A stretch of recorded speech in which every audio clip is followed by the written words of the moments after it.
Okay, let's call ourselves to order. We have a lot of stuff to do tonight. So if you can say it in one sentence instead of two, that'll be awesome. First order of business tonight, tonight's meeting is candidates for the town manager search committee. Mr. Chairman, may I Yes. make a brief announcement first? Sure. I don't know if Chief Reed is coming in tonight or He is. not, but just want to announce that National Night Out is on August 1st from 5 to 8 p.m. at the Pentucket Regional High School, sponsored by the Merrimack, Groveland, and West Newbury Police Departments, and I'm sure Chief Reed will have more to add to that. Thank you. Okay, so candidates, we're looking for people to be on the town manager search committee, and Mr. Madden has requested to go first, and we're going to accommodate him. So, Mark, Can I give like the prelude I gave last? Sure, that's good. Yeah, I So- think that's a good idea. So just for the audience, so the town manager search committee, primary responsibilities, there's two things: review the resumes and determine who to interview. And then the second thing is to do the initial screening, interviews, and determine a minimum of 3 candidates who will be interviewed by the Board of Selectmen in public. The Selectmen have a job description. We'll provide the interview committee. And we will also place the advertisement as soon as we secure approval from the governor and the legislature. So the committee does not have to do that. We're looking, it depends on when this is approved, but we're looking at approximately a September, October timeframe. If there's a delay with the legislature, it possibly could move later. The committee makeup is 5 people, 4 at-large members, 1 selectman. So our intention, we had previously stated, is to appoint the 4 at-large members on August 7th so that we're ready to go. And that was it. Thank you. Thank you. Mark, want to come up? So I'd like to thank you for accommodating me. I wasn't able to make it to the last meeting, so thanks for giving me an opportunity. I'm interested in this because I have, I think, relevant experience. I was involved in and chaired the committee that provided the search for Tracy Blaze. I testified in front of the House on behalf of the town when we established the position that she took, the finance director position. I've served as a member of our audit committee and helped the town pick a new auditor recently. I also am the chair of the investment management committee for the town, managing the OPEB assets that the town has, which is a several million-dollar account. I think that's a very important governance transition that you all have done a terrific job of asking town members for their input and their advice, and their sense of consensus seems to be that this is a good direction to move in. Just other points, I'll be quick. I've served on both many nonprofit boards here in the Newburyport area, as well as corporate for-profit boards in my business experience. I've been involved in a lot of executive search. I'm very familiar with the process of a structured search. Can you talk about that a little bit? Sure. Your experience with senior level managers? Sure. Search, Yeah. So my business practice is that I run a private equity fund, and we acquire companies in a specific industry area, which is B2B, business-to-business information and content. In every one of the acquisitions that we make, we have to do a very thorough vetting of the CEO and the other senior executives of the company that we're acquiring. That involves things like background checks. It involves psychological testing sometimes. It involves extensive interviews, reference checking. And so I'm very familiar with the process of really looking deeply into someone's background, trying to understand what motivates them to be interested in a particular job, and most importantly, whether or not they have the correct skills for the job. I think this is a position that requires a comprehensive knowledge of municipal finance. And I think someone who doesn't have an appropriate background, who thinks that they can just walk into the job and become facile, have a facility with a myriad of regulations that they're going to face is not going to be successful. So, another thing I would just mention is that I think it's important to look at the employment record of the candidates. We want someone, obviously, who's a long-term, stable, valued employee who is not just job hopping. And I think it is important to look at that. Obviously, character and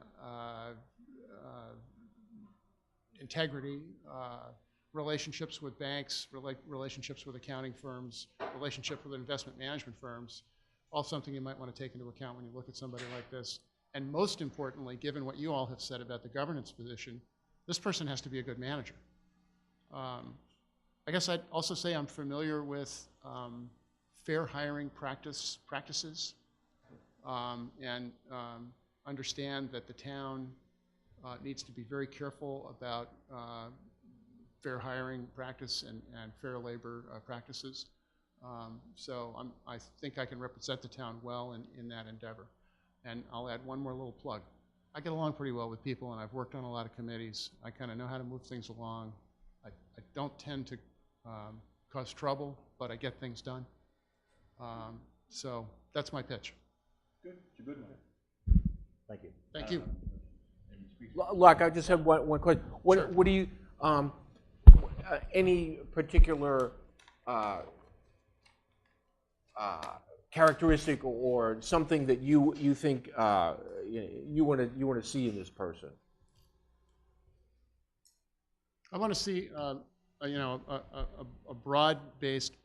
broadly experienced manager who has technical expertise. I think that one of the reasons that the position is being created is that there are so many regulations and rules, and also that there's a need for another layer of management. So someone who has operating experience and who has made decisions day to day and can help alleviate some of the minutia that you guys have to deal with in a responsible way and has demonstrated that in their career seems to me to be a better candidate than someone who hasn't. Okay. Good. Thanks. Thank you. Yep. Thank you, guys. You're welcome. Our next candidate is Gary Roberts. Is he? These are many boards. Yeah, I'm just picking him up off the. Hello, and thank you for your consideration. My name is Gary Roberts. I'm a married father of 3. I live on Prospect Street, where I've lived or worked since 1977 when my parents bought their house. I used to come here for scout meetings when I was a kid. I'm deeply ingrained in the community. I served for 2 years in Newburyport as a city councilor at large. During that time, I was the chairman of the Budget and Finance Committee, overseeing a budget of $53 million. Served a city of 14,000. I also worked with the police and fire department as the chairman of Public Safety Committee. I have a pretty strong understanding of how municipal government works, and I have a pretty high level of excitement for the transition to a more dynamic and responsive form of town government. I've worked with department heads in lots of different areas in Newburyport and have a long history of community involvement with youth sports and doing other things in the community. In the spirit of brevity, do you have any questions for me? Joe? So in your professional career, I know you just talked about government primarily and your longevity, but can you talk about your experience interviewing senior level managers? Well, I don't have a lot of direct. I mean, I was involved in some governmental grants. I run my own small business in town. Second generation business owner. I work with clients from all over the world in different capacities, both as a salesperson, as a person who procures assets to sell. Sometimes complicated projects with people from lots of different varied backgrounds. But I've never hired, on my own a department head for a specific job. I do have a pretty deep understanding of what's required of this position based on my dealings with the mayor of Newburyport. Glenn, any questions for you? I like what you say when you say more responsive government. I like that idea. How do you feel? Do you feel that town is not being responsive in any way? And I'm not saying for you to. No, I mean, I certainly don't want to be critical of the way things have been done in the community for years and But we years can always because do it's things worked. But better. I mean, I think that as time has gone by, things have become a lot more complicated, and it's hard for, you know, town meeting to respond to things, you know, in a timely manner because of the requirement of a forum. And, you know, it makes it harder for you three or however many selectmen there are to be, you know, more responsive in a day-to-day capacity. Whereas a town manager may increase that for people. I mean, you're going to lose a little bit. You're going to lose some input from people directly, but you're going to have the opportunity to maybe have a little bit more accountability and more day-to-day response to people's concerns. Thank you very much. All right, thank you. Thank you for coming in, Gary.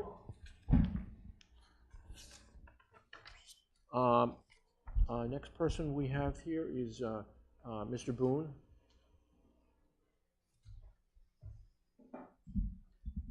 Good evening. Good evening. Thanks for consideration. I'll just start with a couple, it's a brief description about myself. I've lived in West Newbury since 1995. I've got 3 kids that have all come up through Page School in Pentucket. I still live in town, and I've been invested in the community for a long time. In 2002 and 2003, I worked on the Public Safety Committee when we went through the selection of the architect and construction company for the new public safety complex. In my professional career, I work in internationally in security work, but my company hires, I have a lot of employees that work for me directly, as well as international reps that work for my company in local geographies around the world. So I'm used to the process of going through selection and evaluation, going through due diligence, background checks. I think one of the things that I would look for in the position for the town manager is that I think it's fairly straightforward to evaluate someone's background and technical skills and whether they have the administrative and management experience. In my experience, I think what's been more important and more telling about an individual's success in a role is their soft skills, how well they deal with people, how well they deal with change, how good they are at working with people from different personalities, people with different interests. And I think with, as I've seen the issues that have grown along with West Newbury over the last 20 years since I've been here, it's important to have someone like that in this position. So I think the bare threshold is to have the right administrative and management qualifications, but I would focus more on finding someone who's a good fit, culturally, I think, with the town and the people and the issues that the town faces. So those are things that I would focus on. Joe, any thoughts? Questions? I mean, I think the couple of questions I had, I think you kind of answered as you spoke. So. How about you, Glenn? No, just a statement. I think that's an important aspect of looking for somebody. And it's an important thing to make sure we have somebody on this committee that understands where the town was and understands, what kind of town we have, so that the individual, he or she, will fit. Be a good manager, know their X's and O's, but understand to fit within our town, so they can, I like that. So it can be effective. Yeah. I think what you said, that's in the back of my mind. You got people skills as well as the technical skills, I think is going to be important. Yeah, the technical skills are just the kind of motherhood and apple pie. But when you get beyond that, that's, I think, when you really can differentiate between different candidates and find someone who's going to be the best fit for the community. Yeah, but we have to make sure that the people on this community to understand the community and what we are, where we've been, to understand where we need to go. Yeah. That was us. Thank you. Thank you very much. Thanks, Dan. Thanks, Dan. Thanks for coming in. Yep, good night. I know we only have 5 people on this committee, but can we make it like 12? We have a lot of really good people, I know. Not a shortage of very qualified. I know, it's Awesome. it's great. Mr. Nyman? See here? No, Paul Nyman? I don't see him. He's not there. He got contacted? Okay. Okay. Maybe he'll come later. Okay, our next item on the agenda is to talk about the grant that the planning board has received related to a potential pocket sewage treatment plant for the business area. Leah, do you want to talk, or yeah?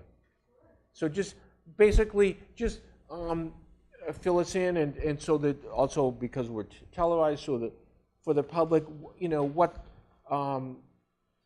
basically we want to accomplish with What this. it is. Yeah, what it is and what the aim is.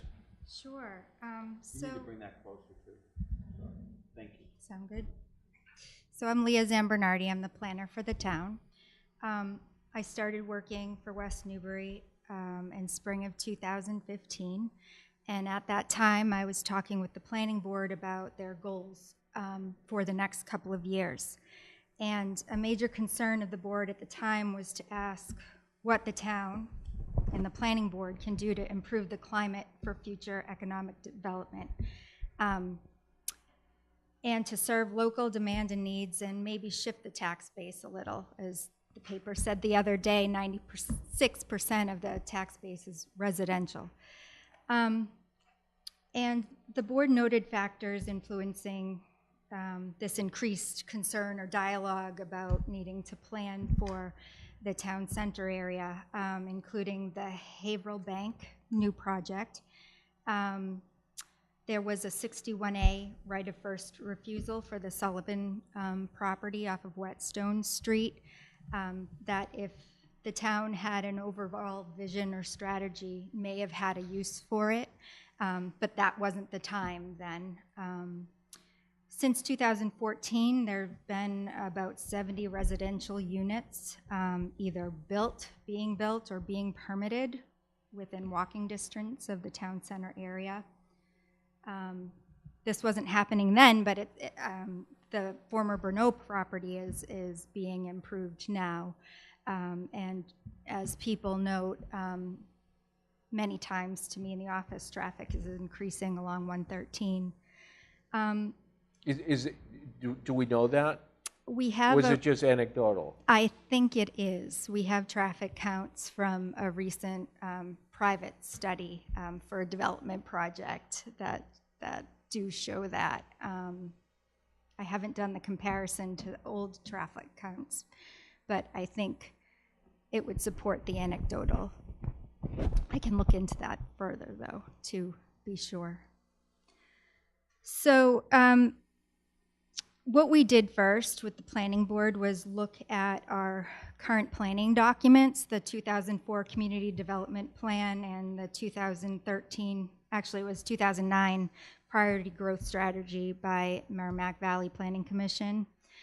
And we also looked at the survey done by the Open Space Committee last year, and all of them had issues and concerns and suggestions and goals about economic development in town center that are relevant today. I'll just say very quickly what the goal seems to be. To reinforce small-scale and traditional development patterns in the town center area by 1, making modest enhancements to encourage commercial and mixed uses, and 2, concentrating those improvements in areas that are already largely developed, limiting sprawl. And an emphasis was placed on the creation of a wastewater package treatment facility serving the town center area, and an accompanying plan to manage that growth. Other obstacles were identified to creating a successful downtown, such as traffic speeds, limited parking, pedestrian access, but wastewater was definitely noted as an obstacle. So over the past 2 years, I've continued talking with the planning board. I've also had discussions with DHCD at the state level about their programs and how they might be able to assist West Newbury. They also saw the fact that we don't have a common sewer system in town center as a barrier, and they recognize that other small towns in the state also have the same problem. So we applied for a grant with them through their Downtown Initiative program, and were awarded that grant in April to have the consultant come to help the town evaluate how to support improvement and expansion of retail and commercial uses in West Newbury, to provide more services to residents and expand the tax base. So the consultant will look at providing shared sewer service to parcels in the identified area, which is the town center. The outcome of this project will be an educational product that will consider how such a plant might be feasible so the town can consider it if it should proceed in this direction in the future. The consultant will evaluate case studies, other communities who have done something like this. They'll identify financing and operational models and implications for the community. A working group of town residents, business owners, town leaders, property owners in the district, at-large residents will meet 1 to 2 times with the consultant, and the consultant will make a presentation to the town on strategies to consider. So the next step, we've assembled a working group of about 14 community members, and we're having our first meeting on Thursday at 7 here in the planning board office. Harriman is the selected consultant. Steve Cecil and his team will be working with us. They're going to be discussing the current planning documents, the existing town goals, going over them with the community, seeing what people think about that. So they'll discuss those goals and initial assumptions concerning the extent of the service area and the scale of uses we might want to see. Though I'm not sure we'll get to this, they'll also be looking for just feedback on what properties might be appropriate for such a facility.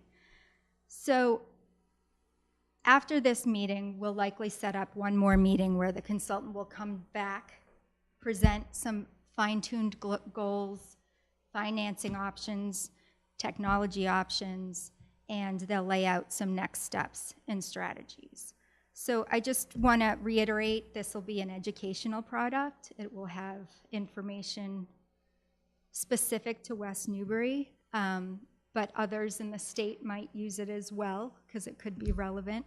And if the town decides to move forward, there will be a series of next steps laid out, as guidance. So another request we had, or I had, was to see if a member of the Board of Selectmen would like to attend the working group meetings. Thank you. So I have a few questions. Sure. And I know you have to do the process, but I have like no idea, so maybe you could kind of give me like general ideas to some things. So I know, downtown, so how far out would this permeate? Like what would the range maybe be? Like, Are you talking like here? Right. So the business district, the Okay. zoned district is 17 acres and has 24 parcels. So with the application, we focused on that district. That's what because you're looking at? It's the only, Not outside of that?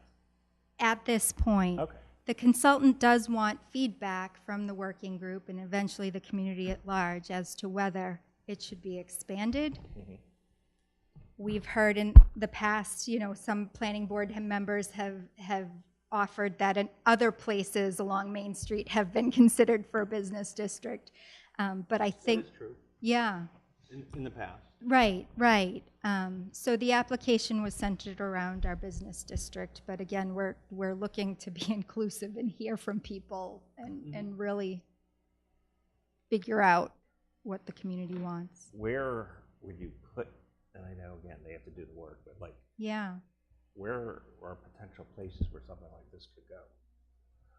So, It's like, The system, Yeah. you mean? yeah, so there are a number of not a number. There are a few large parcels. One's town-owned already that's down lower towards the river. lower. The Mullen property, Mullen. Oh, topographically Yep. lower.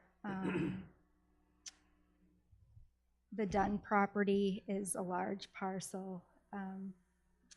You know, I'm throwing things out here, but this is really for the community. Yeah, I get it. I'm not trying to put I don't mean to put you on the about- spot, yeah. and then. I just don't Yeah. know. I have like no idea. Right, right. I think, yeah, but I think the most important thing is people don't take away from this meeting that they heard a conversation No, with the selectmen no, yeah. that we're gonna put a sewage treatment plant on the Mullen land Exactly. or the Dunn property. Right. No. Yeah. You're not saying. No. That was not- Pure- Thank you. And I think Purely that we're quite in, premature in even discussing this because that's what this, I think, in my mind, this grant was to, obviously, we have a business district, a very small business district in town. I know for a fact that even the current, there are businesses that have restrictions on them because there is no proper septic, and they don't even have the opportunity on their own land to do that. And that we might even lose the businesses that we have because of that of those restrictions. So this would look at to try to sustain the present business we have, or maybe could be through this working group, consider expanding that. Right. Have you Right. thought about the costs associated with building and then subsequently the costs associated with operating this? Is that, like, where would that come from? That is part of the study. Harriman has 2 planners on board as well as an engineer who's he's an expert on this topic. Our working group has 2 residents who are also professionals and experts in wastewater treatment. So we're going to have a really good understanding of financing options, what something like this might cost. So is this like something that the town would bear, or user cost, or combination? Or? I think these all are quite premature, Joe. these are the whole things that thing this- is investigational to Yes, find to out answer these those kinds of questions. answers. Okay. I'm just They trying to don't get even that. know how Yeah. big it's gonna be because they haven't even studied. They could say, hey, to sustain the one we have, we Yep. need to have this, and it would cost that. If the town ever would wanna grow it to this, you would have to have this, and it would cost this. Okay, Yes. I'll come back in 2 months. Yeah, I think that those are the come to our questions for meetings, when they yeah. present it to the town. That's what you're talking about Thursday, this stuff. Initially, we're collecting information and going over the information we have. Okay. I mean, I don't Yeah. know the first thing about it. That's why I'm asking. Sure. I would I'd make a nominate, motion. I Yeah, would I'd make a nominate motion. Mr. Anderson Anderson. to be on the, No. No? No. Well, you see, No, I don't think that would be productive. Okay. okay. Do you want to do it, Glenn, or? Let's talk about it later. Yeah, but we'll. But we have to do, they have to know, like, by Thursday. Yeah, I mean, Okay, tonight. okay, I mean, okay. later I didn't mean it in another meeting. but- Okay. I mean, how productive do you, I mean, my thing about these committees, when selectmen's on there, they take almost a role that they probably shouldn't take on these committees. That's only with you. Sorry. I think it serves the town better if the committee makes those things and then presents it to the Board of Selectmen. You know what I mean by that? The selectmen were getting on too many committees and kind of driving them, kind of, maybe even not knowing they were driving the committees, but driving them the way the selectmen might have thought or had a discussion about them, because that selectman is a representative for the selectmen, not on his own.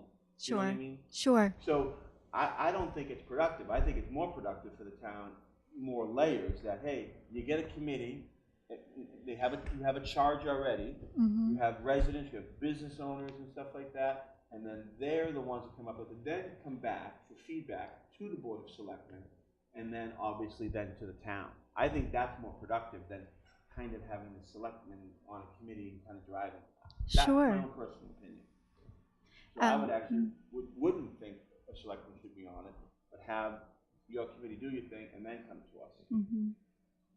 But if you feel that, if the consultant or whomever, if Yeah. you feel, I don't want to not be on it and then make it a lesser, you know what I mean? I Yeah. don't want, we're not like slighting the committee because of Sure. that. I think it's more important for us to have another layer, but Sure. we'll talk about it later. Sure. And I'd just like to say, the selectmen, each of you individually has, you know a lot of people, and you hear a lot about people's sentiments.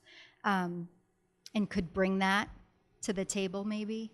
Not to say you couldn't do that through me either, because I'll be at these committee meetings. The only sentiments that I would think is make sure that we have, that this working group, all the business district people were notified, that they had the opportunity to talk and talk about it, you know, through you Yep. or beyond the committee about their concerns and what they face on a day-to-day basis because of the restrictions of our, you know, the septic systems down there. Sure. And meet those. Yeah. And the residential abutters that are Both. even beyond the business district, Yeah. but adjacent. I mean, I look at it, I look at it more, I think we're gonna lose some of our business districts because of it. So, no, because of so much of the restrictions, you know, because of Title V and so forth and so on. So if I was on the committee, I would just try to maintain what that we presently have and be able to enhance that. I know businesses moved out of town because of the restrictions of water use because of their septics, and because they wanted to expand and they couldn't. So I know one of them, they moved to Newburyport because they couldn't. Okay. Got it. Can one last thing? Okay, briefly. I do have an informational sheet with, you know, basics about the project. And at the bottom of the sheet is my contact information, because I'll have an email list where I'll be providing periodic updates on the work of the consultant. So can I leave it here for you? Yeah. Okay. Is that the same as what you posted on the website? It's the same as what Okay. was on the website. Okay, good. So, But it's Okay. nice to have some hand. yep. Thank you. Thank you, Sure Leah. thing. I'll leave my business. That helps. Thank you for coming in. Thank you for having me. Next item on the agenda, hopefully we can do this relatively expeditiously. I just want to set up the timetable for the, what's that? The air conditioning? Okay, for the special town meeting in the fall. So, Mr. Chairman, Yes. I put this calendar together and I did it based on what we did last year. Seemed to work well. October 23rd is about as late as we can have a fall town meeting, but still have spending amounts in time to set the tax rate. And then the calendar just kind of backs up from there. You know, the date to post the warrant, to have a joint meeting, and for, you know, 5 or 6 weeks for the FinCom to review. So. To me, look, Nick, have you had a chance to see this, or? I have, yeah. Yeah, we've gone over this a bit. I know the FinCom's always going to ask for extra time, but Well, not too much extra. So our thoughts were we'd like to have a draft booklet on our meeting on October the 2nd, so that Monday, and go to print on the 6th of October. So that, you tell me if that's unrealistic, but I think that might not be too greedy of us to request. why so much in advance?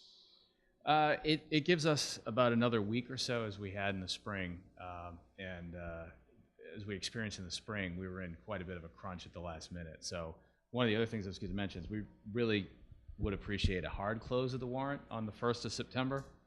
No problem here. Yeah, Okay. I think we had a little bit of, you know, of last-minute additions and modifications last year that pushed us really against the, you know, against the limit of what was possible for us. So we'd like to just kind of reclaim an additional week. You know, it gives us a bit of a buffer if things do slip, but our hope is to print the booklet on the 6th. Yeah, that's the last date that we can post the warrant is the 6th. I mean, we can post it before the 6th, but that's kind of our hard close to post.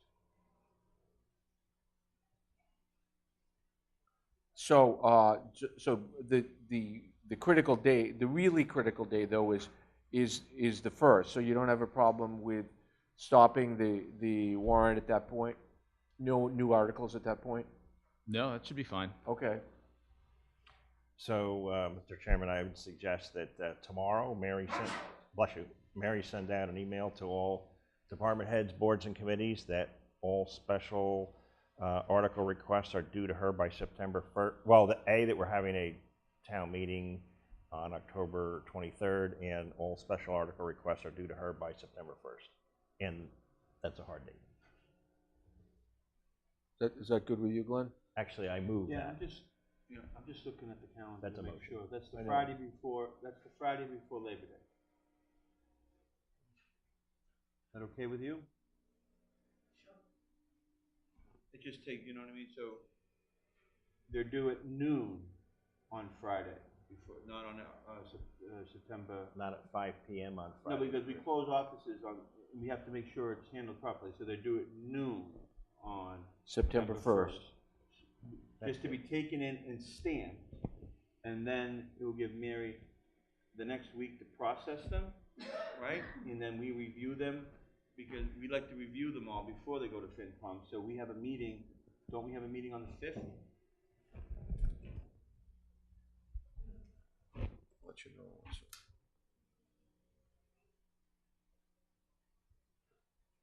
Yes, we do. Okay, then we have a meeting on the 5th, and then we could give them to the FinCom on the 6th? I mean, we could say, yeah, we could, I mean, if you want, I mean, we could say August 31st as opposed to September 1st. I mean, that's a Thursday. If she's going to do the agenda materials, that might be better. Yeah. So, how about Okay. I'll amend that. Any time off around then? What? It's a holiday weekend too, I don't wanna, if we can skew a couple of days either or, just to make sure that we don't, you know. Well, it would be, Put a lot of- it would be earlier versus later, and then Yep. the other side of the coin is people that are submitting the articles, it's the They, summertime. yeah. So, Okay, but, I- okay, when we do these articles too, okay, when you, I was looking at the dates, so I'm good with your dates, right? well, I'm going to amend that to the first date to August 31st. Which is fine, but I wanna send out with that, whatever you said that Mary should send out tomorrow, that we remind everybody, this is a special town meeting, Oh, right, yeah. okay? That's So critical. that no huge capital costs, no big thing, you know, those type of things, we have to, along with, it's a hard date, and that all those type of things happen on the annual town meeting. That was gonna be These are another- unanticipated Yeah, expenses. this isn't, Yep. without, I'm just gonna use it. Things that this is cannot nothing wait against until the spring. No cars, no trucks, no, Right. you know, CIC type, you know what I mean? Yeah, yeah, that was another question, that the intent is still that routine funding matters are Yes. not to be, I think a good way to phrase that, Mary, are items that cannot wait until the spring. In addition to what you said. Yeah, yeah, but not, But that- everybody will come up with some type of thing that says, well, Okay. sorry, I can't come up.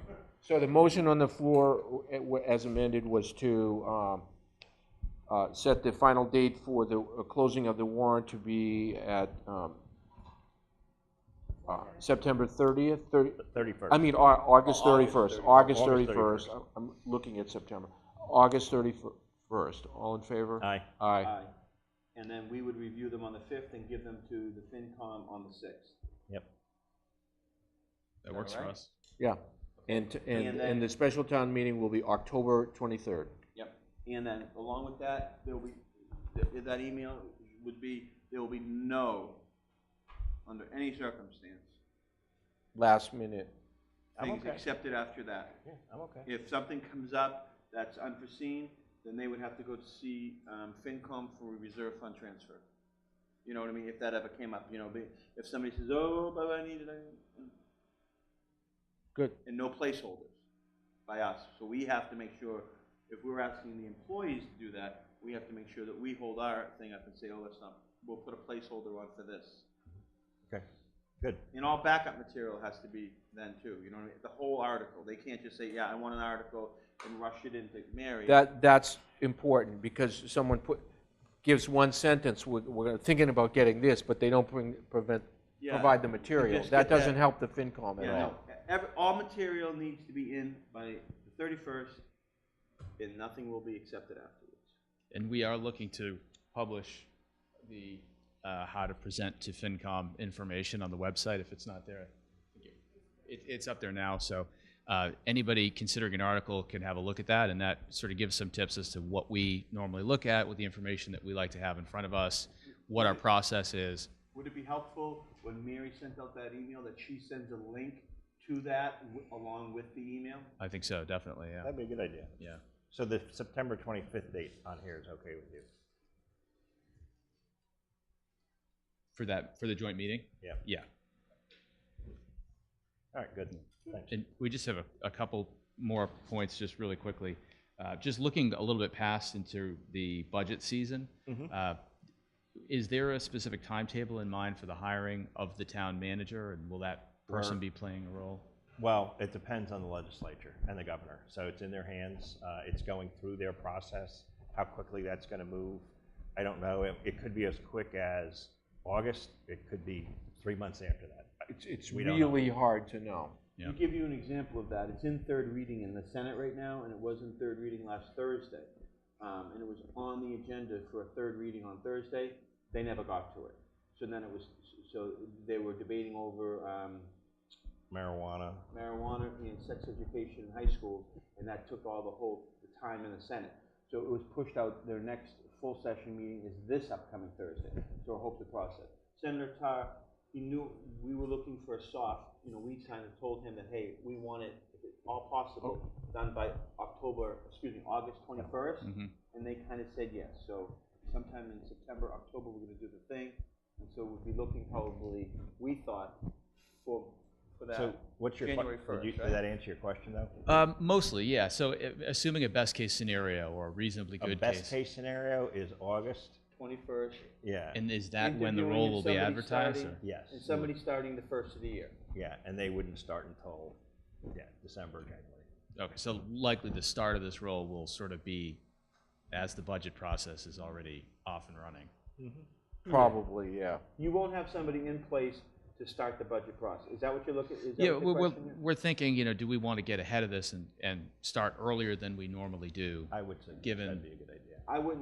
I would go about whatever you guys want to do and count on this person not being ready yes. to start. Yeah, okay, that seems Yeah, seems don't like the wait. prudent way to go. Yeah, don't wait. So so with that in mind, we originally were planning on having a November 27th kind of initial priorities discussion with you. I mean, that could move to the 13th if that would work better, but I think we're flexible. Earlier may be better, just, given You want to move it to the 13th of November? Yeah, I think, Okay. yeah, And that would be helpful. we would have some, Should know more at Yeah. that point. Yeah. Oh, well, no, yeah. Okay, good. Okay, and the last point, I think this has been brought up a few times, but there were definite audio issues at the last town meeting for those of us on the stage. And my wife may disagree with this, but I have relatively good hearing, and even I was struggling a little bit. I know it's been brought up a few times, but we're hoping that it'll be in a better situation. the selectmen we listened to the concerns that the people had. This has obviously been an ongoing issue. It was better than before, but we understood that it wasn't the best that it could be. So we looked into that. We had another technician come out. We are installing more speakers, some on the stage that will be there, and additional speakers for the room. And a technician will be there, an audio technician will be there the night of the town meeting to evaluate his And make adjustments. adjustments if necessary, because we've come in and got the technical advice, but this person's doing it in a room that's not full.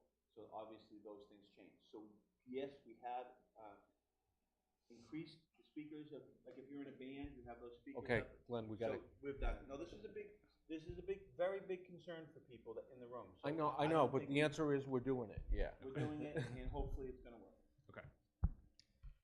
Mr. McGrath? Excuse me, Mr. McGrath, could you use the microphone? Well, even in this room, the acoustics aren't very good, and you cannot hear it at home because of the lack of discipline in microphone use. It's just essentially dysfunctional. In the discussion just a few moments ago about the town manager and the funding, I sounded like it drifted off, and would the town manager be around to help with the budget? Is that what it drifted into? Or was it how? It was Nick's question. Yes, it was, but I was listening to the answers.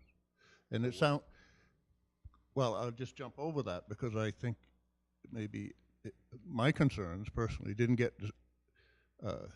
addressed, and I may be incorrect here, but how are you going to pay for the town manager? You said the early date was January. You have 6 months of a fiscal We'll year. have to have a special article.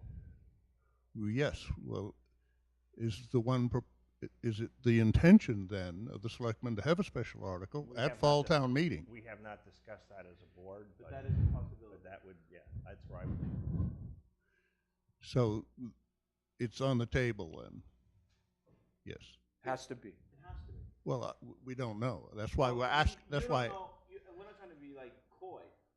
You don't know because we don't know, and we're kind of at the hands of the legislature. If this thing gets pushed out even farther, and we don't even get the interviews and the stuff doesn't get passed, this could just end up being on the Springtown meeting. Well, I will have one last line on that. Inasmuch as you don't know, and it's a fairly painless process to put things in place. If you don't use the money, you return it. So to leave the decision-making off onto things you have no control over, namely the legislature. I would say that the annex sound system, and you've all heard this before, and you all know it, and you all have answers, none of which I've found to be satisfactory, is totally dysfunctional. Totally dysfunctional. I'm going to quit going to town meetings, which would be probably some applause for that. But with very expensive. Thank you, Mary. I didn't even have to turn around. I know you didn't have a turnaround. You knew it was Mary. But I keep hearing you talk about sound systems and this and that, and I'm certainly no expert. But there's a great deal more going on in that room than sound systems. It's the acoustics of the room. And I was at, I'll keep it quick. I was at a memorial service for a deceased citizen recently there. There were about 100 people, and they didn't use the sound system.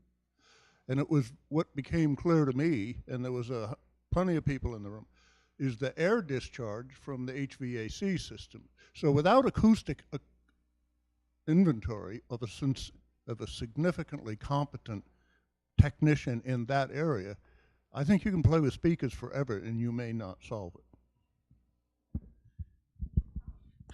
Thank you.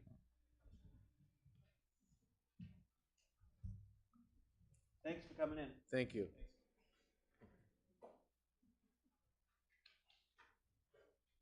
Chief? Is the chief out there?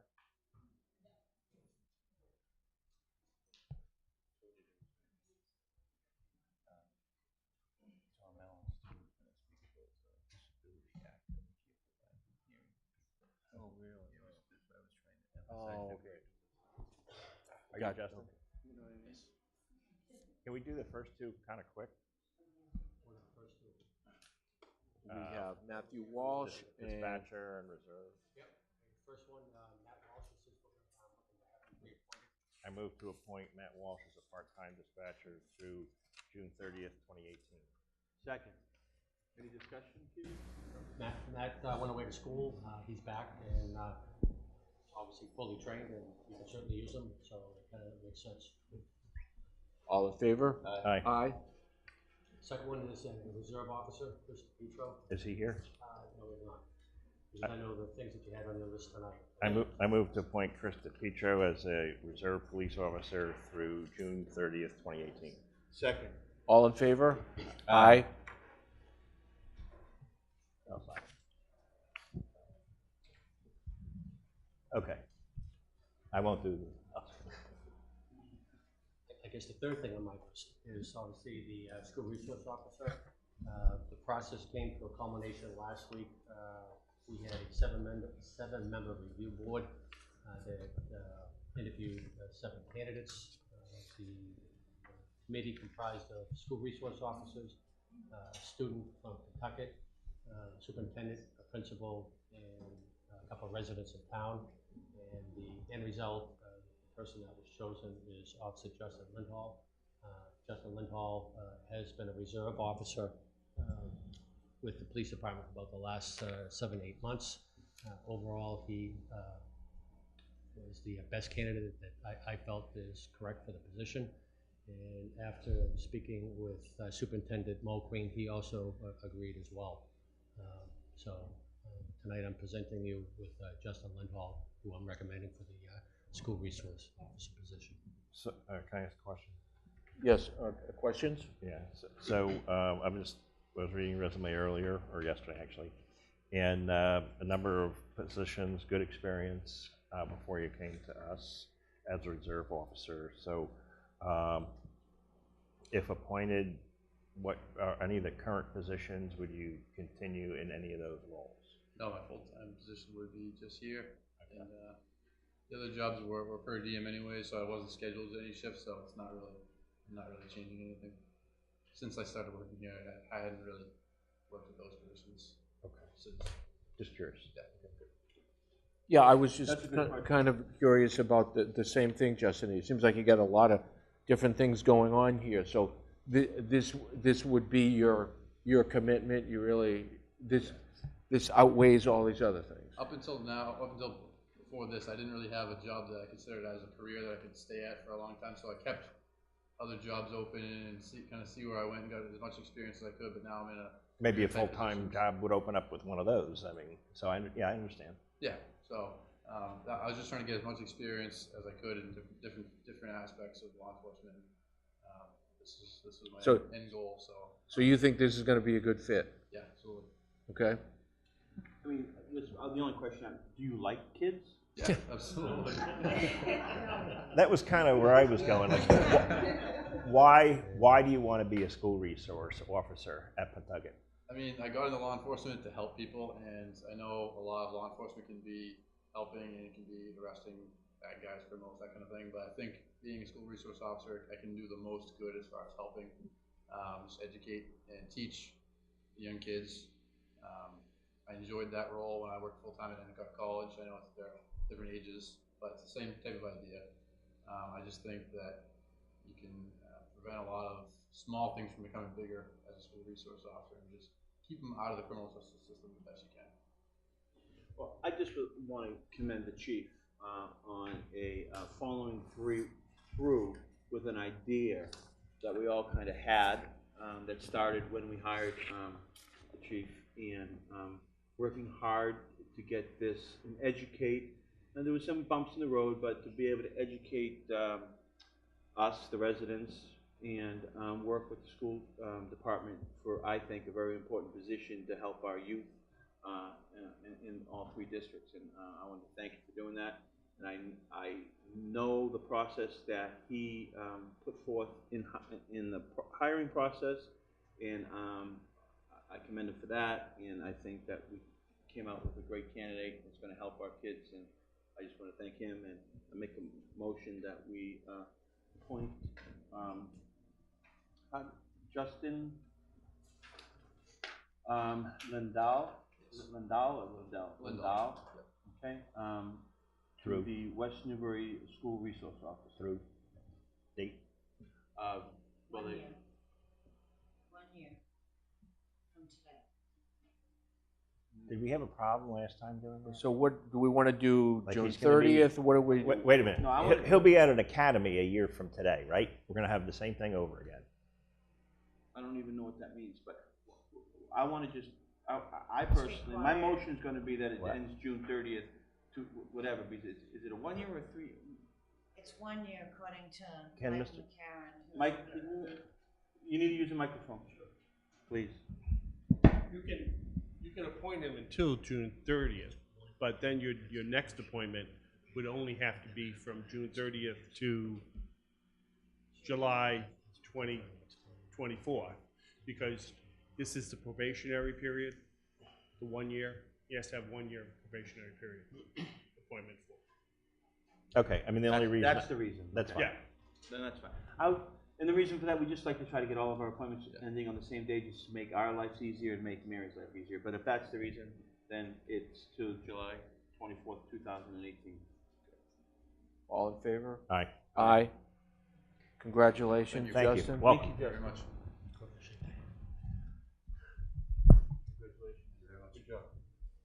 Good job.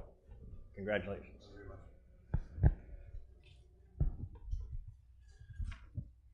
The only thing I have left is just to let the board know that next Tuesday night is National Night Out. First Tuesday of August, it will be at Pentucket High School from 5 to 8. And we had quite success last year involving the Groveland Police Department as well as the Merrimack Police Department, so they'll be here with us. And also the fire departments from all 3 towns will be there. Sheriff's Department? Not this year, no. State Police will be bringing their mounted unit, so they'll be, nice. they'll Cool. be bringing a couple of horses this year. No helicopter like last year. This year will be the horses. That's good to change Yep, up. no change. I believe the Coast Guard will be bringing one of their large Zodiac boats. So it will be quite an event. It's free to the public, as well as the food will be free as well. So that's next Tuesday night, 5 to 7 at Kentucky High School. Great, thank you. Okay. Thank you. Thank you, gentlemen.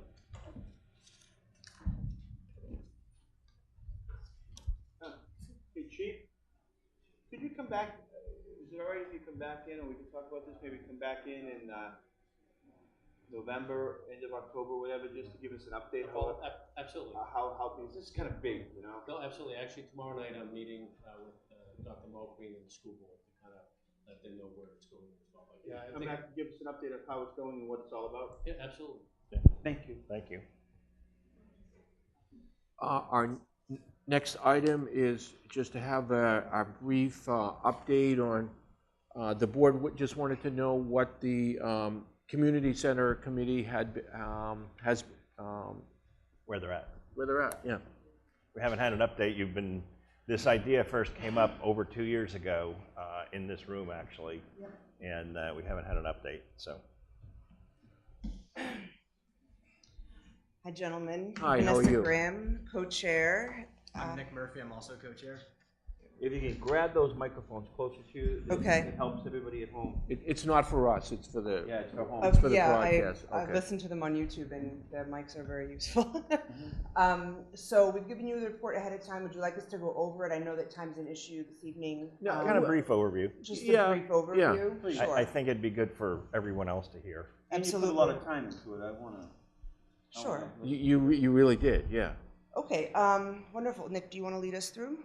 Okay, yeah, sure. So right now, what we have found is that there are numerous organizations throughout West Newbury, sorry, microphone, which could make use of a community center which is pretty much what we're looking for. So our mission statement was we're going to try to study the feasibility and the potential sites of an intergenerational community center throughout West Newbury.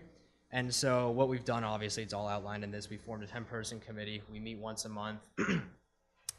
And we've pretty much just been trying to figure out, discuss the feasibility of the committee, obviously, like our mission statement, and think about how we might go about this and everything else.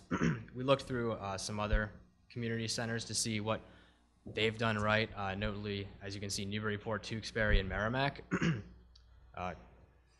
And obviously, we assembled a group of interested, I guess, clients, you could say, which could make use of a community center. We met with the Open Space Committee at one point, and we discussed with them a few parcels of land, which we have outlined here, the Mullen Dunn properties, the Grange, and a property on Main Street next to the Page School. We sort of outlined some of the needs which a community center might meet in our rooms and technology section. And so, more or less, just sort of my personal opinion on it, we met with an architect. It seems like with the upcoming high school project, the whole community center idea might not be too feasible until that passes or fails. There's going to be a lot of funding with that. And if you look to, I don't know if you're familiar with the Merrimack Public Safety Building, that recently failed. And the reason people gave for that was they didn't want to, it's just going to be too much money to shell out in addition with the upcoming high school project. So question then. Yes. So this is more interactive. Uh-huh. Actually, 2 questions. Are you aware that Groveland has been doing, they're on a parallel course to us, and they've been looking at a community center also? An intergenerational community center? I don't know what generations. I know it's they're calling it a community center. Okay. Have you had any discussion with them? No, not with Groveland. might be an idea. That's a wonderful idea. I You mean, know, they're looking to do the same thing that we are, and we're kind of right next to each other. And with that in mind, like, and I don't know where the high school project is going to go, but if there's going to be, you know, there's going to be a facility that's going to go away, I would think, at some point. And let's say it's a high school, middle school. I don't know. Is there some building or a part of a building that's not in too bad a shape that, you know, that could be used maybe? I don't know. With a Groveland, I don't know. Just trying to throw out ideas. of potential properties. I guess, you know, I don't know enough about the high school project or the what you guys, or what the town is planning to do for that. I know that proposals, they've just been presented, so I don't have a good enough sense of that. What we were looking at was trying not to be held back by major projects that may not be finished for another decade. So, and that's just being realistic, just trying to find something that's central, that may not have every single thing on our wish list. Like, I know swimming pool is a lot of folks bring up. That's just not in the cards right now. The other piece, which I'd like to, I know you guys know, but I'd just like to mention for the group, which is that a big portion of this is because the Council on Aging is completely overflowing and is limited in their activities. So the push is. That's one thing I want to add. I wanted to get to, I have notes on. Are they really? I mean, because I don't see use of facilities forms for programs and so forth and so on to use other spaces in town that we have that are sitting there vacant. Like, we haven't had any say, hey, listen, we have this great program, Selectmen. Is it all right if we use the town annex or the town hall down the street to hold those programs in? I haven't seen anything like that. I think well, you know, I can't speak for Teresa, the executive director of the Council on Aging, but, you know, what I can say is that she's been doing this for 13 years and has having trouble finding the space for these things. There's a kitchen in the Council on Aging, and it's a small space. And so, you know, when it comes to like planning concurrent activities, that can't happen. And so already she's limited to, or the council's limited to, one thing at a time. And so I think there's a lot of logistics probably that are involved in moving, say, a gentle yoga class down to the old town hall or whatever. Maybe that wasn't an example, but and that takes transportation, that takes funding, and, you know, I think she's more along the lines of making do with what she has, which is not too much. You know, you have a question from Microphone. Mike? Microphone. you have to, people at home can't hear you. I've been a part of the yoga program since it started, which was some time ago.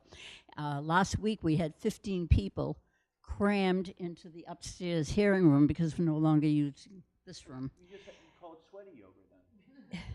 Downward dog with 15 people is tough in that little room. So we really do need space. We have used the annex at some point, but that is too big. The old town hall really isn't an option because of the parking. I think, ADA accessibility. well, that's true too. But that was the only point I wanted to make, was that the programs that are running on a shoestring as far as the space goes. You could use the annex, though, even though Pardon me? I said you could use the annex, even though We it's have large. We have used the annex. It's not ideal, believe me. And if you've read through, I don't want to steal Vanessa's thunder here, but we really seriously looked at the annex. That has a great deal of potential. When the renovation was done to this building, there was some talk about renovating the annex at the same time, and I think it was the funding that prevented us from doing that. But by possibly lowering the ceilings, having an acoustical engineer come in, the architect we spoke to said there are a lot of different ways of channeling the sound, with petitions that could be moved back so that town meeting could be held there. There would be other programs that could be held there. The petitions would allow for smaller meeting rooms or activity rooms. There's a kitchen facility that could be updated and upgraded. We could have even like a little coffee house there. There's a lot of potential in that room, and it's being underutilized. When it is utilized, it's either too big or no one can hear. So I'm going to turn it back to Vanessa. Thanks, Marge. Good that you got that off your chest, Mark. You're going to sleep well tonight. other questions so far, or is it? So we came in to ask, where you're at. So it sounds like you're at that a big scale facility might not be in the cards right now, but you see there are increasing needs and that the present facility is busting at the seams. So maybe we maybe think about this and then reinvent your charge to go back and say, talk to Groveland.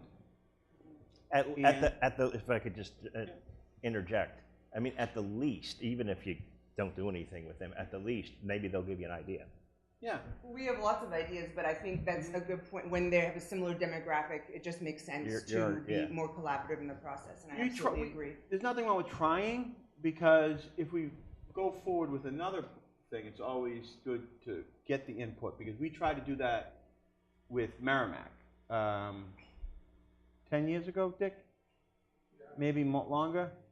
We tried to, and our seniors really did not like that. They wanted something homegrown, even Which though is understandable. That's right. Yeah, they wanted something of their own. So I agree with them. Okay. So the charge would be go to Groveland and then maybe come back to us with something that you think about the annex of expanding what we presently have. Right? So, absolutely. I mean, Groveland is there are other, one of the numbers on here, maybe page 2, is that we've done a lot of research on other successful community centers, particularly intergenerational community centers, and how they just integrate the activities. So it's not just dominated by families, not just dominated by youth, not just council on aging. Doesn't have to be just about people that are aging, that it's more, because we have the aging demographic in this town is growing. I would agree with that. Yep. So, maybe it wasn't clear. So, we understood that, if nothing else, we understand there is a need for something to increase. So, maybe the committee goes back and goes further in with the annex. What do we want to do? You guys want to talk about this, and then we can. Because it seems like you're in. I mean, it seems like it seems like you've made some decisions in terms of eliminating things is always a good. If you have too many options, then you get sort of stagnated. If you're eliminating things, you're like, okay, for the moment, this seems like the most viable option. Then is that where I didn't really understand. I mean, is that where you're at? That you think that's the best option, or you're still evaluating? Where are you? No, the reason why we kind of delayed coming back to you guys because we were just on the cusp of sort of reaching a consensus about what we felt the next move should be. Excuse me. So the annex is where we're at right now, thinking about how to repurpose that so that it still can be utilized for what it's currently being utilized for, particularly town hall where the large space is so important. We do have a lot of people that use that also. I don't know if you've talked to the town clerk as far as like the frequency of use. We have a thing in front of us tonight with the fire services. They're going to use it like a lot if we approve it. I think the Council on Aging really doesn't do anything in their space after 5 o'clock, maybe 6 o'clock on Tuesdays. So we aren't looking to take over the annex. We're looking to exactly, yeah. and maybe use it a little more smartly so that it's a real facility that has multiple purposes rather than sort of erect something on the Mullen land or spend 6 figures bringing the old town hall up to code or whatever. So and the other piece about the annex is that it's so central to public safety and Burnham Field and that kind of thing. So what are your questions about the annex that you're looking at? Like, you're just trying to do an evaluation now? Sure. So, I mean, now, Nick recruited Brad Dorr, an architect, to help advise us, and we'll be looking to him for as a starting place for some ideas about what to do with the annex that would still make it work for everybody. I'm pulled together a few foundations that primarily fund intergenerational community centers. That's their thing, to see if we can get some help with the planning before we ever need to go to the town and ask for. I mean, we have some administrative fees, funds for that we ask for, but we're really trying not to make this a next big, huge project, not to make it dominate that kind of thing, but to just find a place to bring everyone together. it all sounds good. Okay, great. So, Mr. Cushing?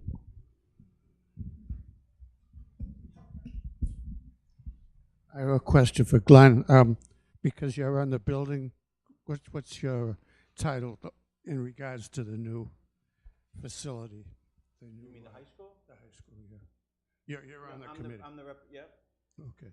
Is it true that there's a discussion going on to make the whole project more viable for the communities, that there might be some sort of community component? That is not true. Yes, yes and no. That's a lie. Yes, but community component, as in not building a particular facility for them, but letting the community use the facilities of the school. Okay. More. Because I think they have a walking program in the halls. I think for seniors, and they do stuff like that. But trying to get you know what I mean by that? So Yeah. trying to integrate the community into their facilities, not building like a community center adjacent Yeah. to it. Yes, that is part of it. I would like to say it wouldn't be unusual to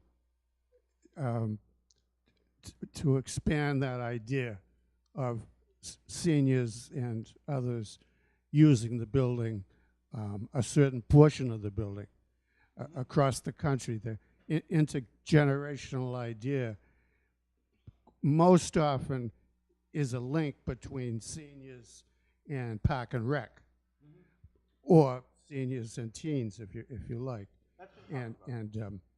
I just yeah. don't know what length. But it probably hasn't gone very far down They're the in road. the process now that they're in the Massachusetts Building Association. That was last Monday, and they picked 3 design architects, and then on the 1st, that 10-person committee and 3 people that are representing us, the building committee on that, will be voting on the design architect, and that's when it starts. The building committee then starts working with them. They've given us some preliminary designs on the site, which that site is very tight to begin with, to be able to build anything on it. And so, yeah, but Okay. I'll pass that along. And that has Thank been you. talked about. It's just I heard it in the through the It's been grapevine. talked about because of a lot of aspects that it's good for the community, and that the MSBA looks favorable on those type of things. So it all. I had a question. One Go question ahead. before we take. So could we think about that? Hey, you guys get that money, maybe funding or whatever, or maybe get something together for town meeting next year, for spring town meeting. Well, let's let the process.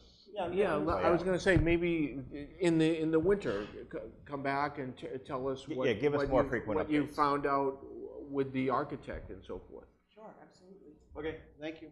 Thank you. Thank you so much. It's a good report. Very It good. is. Thank you. Thanks, Nick. Next item is a Eagle Scout project relating to the Mill Pond cabin. Nate, how do you pronounce your last name? Heiser. Okay. Yep. Got one. Okay, well, I'll take a color one. Okay.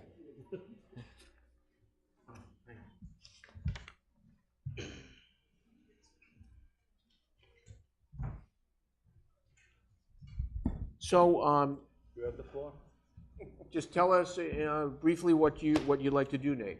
All right, so I'm a Life Scout of Troop 41, the Merrimack and West Newbury conjoined troop, because the West Newbury troop dispersed into our troop. So when basically after, I don't know, a lot of years of scouting, I'm coming up on the end of it. I'm trying to get my Eagle project done to get that in to help with, well, I needed a requirement to get your Eagle Scout. And I fish at Mill Pond a lot. I go there with my buddies a lot and fish. And the original idea was some waterfront stuff, but that didn't, conservation stuff. So the new idea, after talking to John, was to paint the inside floors of the cabin up there. Basically, the last time they were painted was 1997? 94, so there's no issue with lead paint. And basically, none of it, there'd be no money needed from the town. It'd be all through fundraisers and bake sales at local churches that we were chartered at, the Holy Redeemer, so St. Anne's, Holy Redeemer, and Immaculate Conception. It's all the 3. They're all in the same, the same church, but different campuses. So basically, our goals are it should take about 2-3 weeks of just decommissioning the cabin to the public, so we can pressure wash, sand, We'll clear out the furniture, of course, before we do anything, and all the appliances, and then put 2 coats of deck stain on that will match the original color of it. It'll just be a newer, more protective layer of stain. Do we know if there's any, like, scheduled activities in this summer, or what's the deal with that? Great question, Mr. Chairman. So I'm Ryan Goodwin. I'm the chair of the Mill Pond Committee. We're, first and foremost, thankful for hearing this proposal for approval. We're very pleased when Nate came to us and took the initiative to want to assist in the maintaining of the facility. There's a long historical relationship with the Mill Pond area and the Scouts, in that they've been using it for mini jamborees, for camping, for holiday parties, etc. Over the many years. Just this year alone, we've had the Boy Scouts utilize the property, the Cub Scouts, as well as the Girl Scouts all utilizing the property. And just last weekend, we had a request from the Newbury Scouts, Newburyport Scouts rather, to utilize the property as well. So it's really wonderful interface with the community and them supporting the nature trails and the facility. The floor within the Mill Pond building, it's been kind of something that we've kept an eye on for a while. There's starting to get some water damage in areas where the paint has dissipated away through wear and tear over the many years. So the idea for Nate to come here on his own to bring forth some repair and needed good looks here to the facility is a welcome endeavor. This also, keeps a historical nature with Eagle Scout projects, where 4 years ago, and I don't have the records here with me, but an Eagle Scout completed a painting of the outside of the building as well. So this kind of keeps that momentum of scouting projects going along with that. There's 2 due diligence items that need to happen. One, which that you just addressed, Mr. Chairman, in that this will take the facility offline for about 3 weeks. As you see in the proposal, there's a timeline in there that Nate's given to us. And this is, there's a little bit of delta there, but there are no bookings scheduled for the facility during that period. The other piece is we want to exercise due diligence for Nate's safety. And Mary had brought up a great idea here in ensuring that there's no lead paint on the floor. In checking with Charlie Reynolds, the old chairman of Mill Pond, here over the last couple of days, he believes that the floor was painted with deck paint in approximately 1994. Well past the era of lead paint being used, but we're going to exercise some due diligence and do an instant test on that. And obviously, I'll bring that result to Glenn Kohecki and Mary here if there's any issues with that, of course. So we're just requesting your approval of the project. Mr. Chairman? So there's a lot of stuff in there. I mean, who's going to remove that? We might need some assistance from the town removing all the. There's a refrigerator. There's some appliances and stuff in there. This is a big project. And where will they be stored while the project's underway? That's my first question. All right. And second is that I would actually like we kind of work with maybe Gary with the DPW that after power washing it, we find sometimes things that we don't want to find, in the sense that we might have some rotted boards and so forth and so on, that I would like to make sure that we're aware of that so we could replace them before that the paint goes down. So, that would be our responsibility, I would think. I was thinking the same thing. You'd start scraping and you never know if the wood,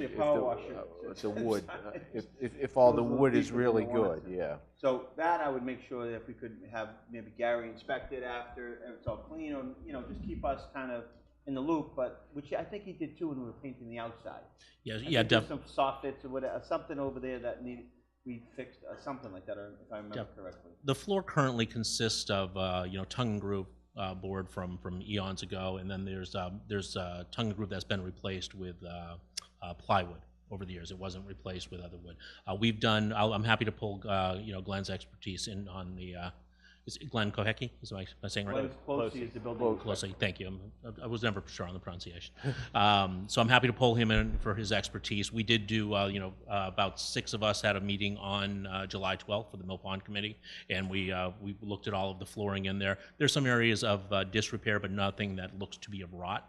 but there's some areas that need to be spot sanded that have a little bit of water wear over the top of it. But there's no decaying boards in there that anyone can say. But if it just happens to be, I Yeah, of would course. ask, we just work in conjunction, that we take care of it, and then that he paints it, so. Yeah, this is, this is not going to be an unsupervised project. This is not here are the keys, we'll see in a month. This is going to be an ongoing, Oh, he's not gonna sleep there for the 3 weeks? relationship. Isn't We've that had part of people the who've Eagle done that. Scout Well, yeah, we've program? had people who've done that. That sounds like a scouting kind of thing, yeah. The party's there with his friends. And then to answer your other question about how we're gonna move it and where we're gonna put it, I have a whole troop of scouts that always want to help with every Eagle project, and plus some friends that I'm gonna recruit to help as well, to help move the furniture and was it moving into the bathrooms? Yeah, there's a refrigerator, a old school wheel for wire, and a couple microwaves. But other than Benches? the benches are not, they're elevated off the floor. So like the table, there's some like movable benches there. It's It seems like you have it all under control. I'd make a motion. I think it's that- a, sorry. go ahead, Glenn. Go, Joe. I was just going to compliment him and say it's a very admirable project, and your work's appreciated. I'd make a motion that we would let Nate do his Eagle Scout project up at the Mill Pond Cabin. Second. All in favor? Aye. Aye. Thank you. Thank you, very Nate. much. Thank you. Thank you. Good luck. You have a good son there. Let us know if you have any problems too. Yeah. Nate, if you don't get something yeah. unforeseen. Yeah. All kidding. Yeah, if something becomes a little bit more of a thing than it needs to, let us, so we can help too. You know. Thank you. Thank you. Thank you. Next item is a lodging house application by Mr. Hodgson. Go on up, Colin.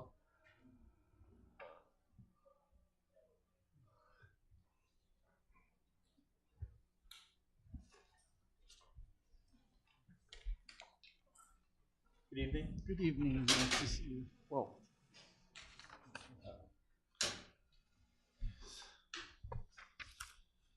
Mike, you want to sit up here? No. Good. They can't see. It must be a pretty big chair if they can't see me.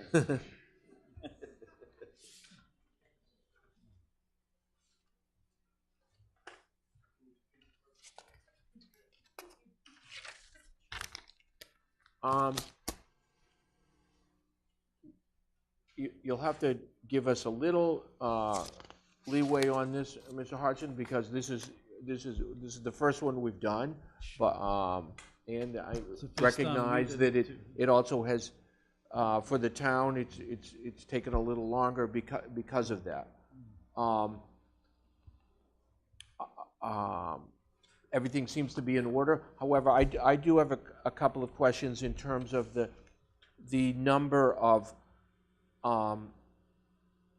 lodgers that you have requested for your home to be approved at. I spoke with the Board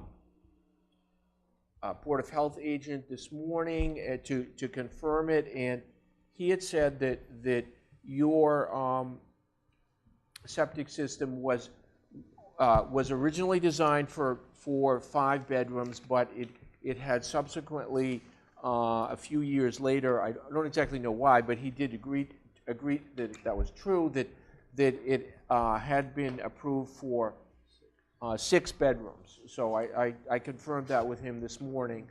And so our thinking early on when we were developing the lodging house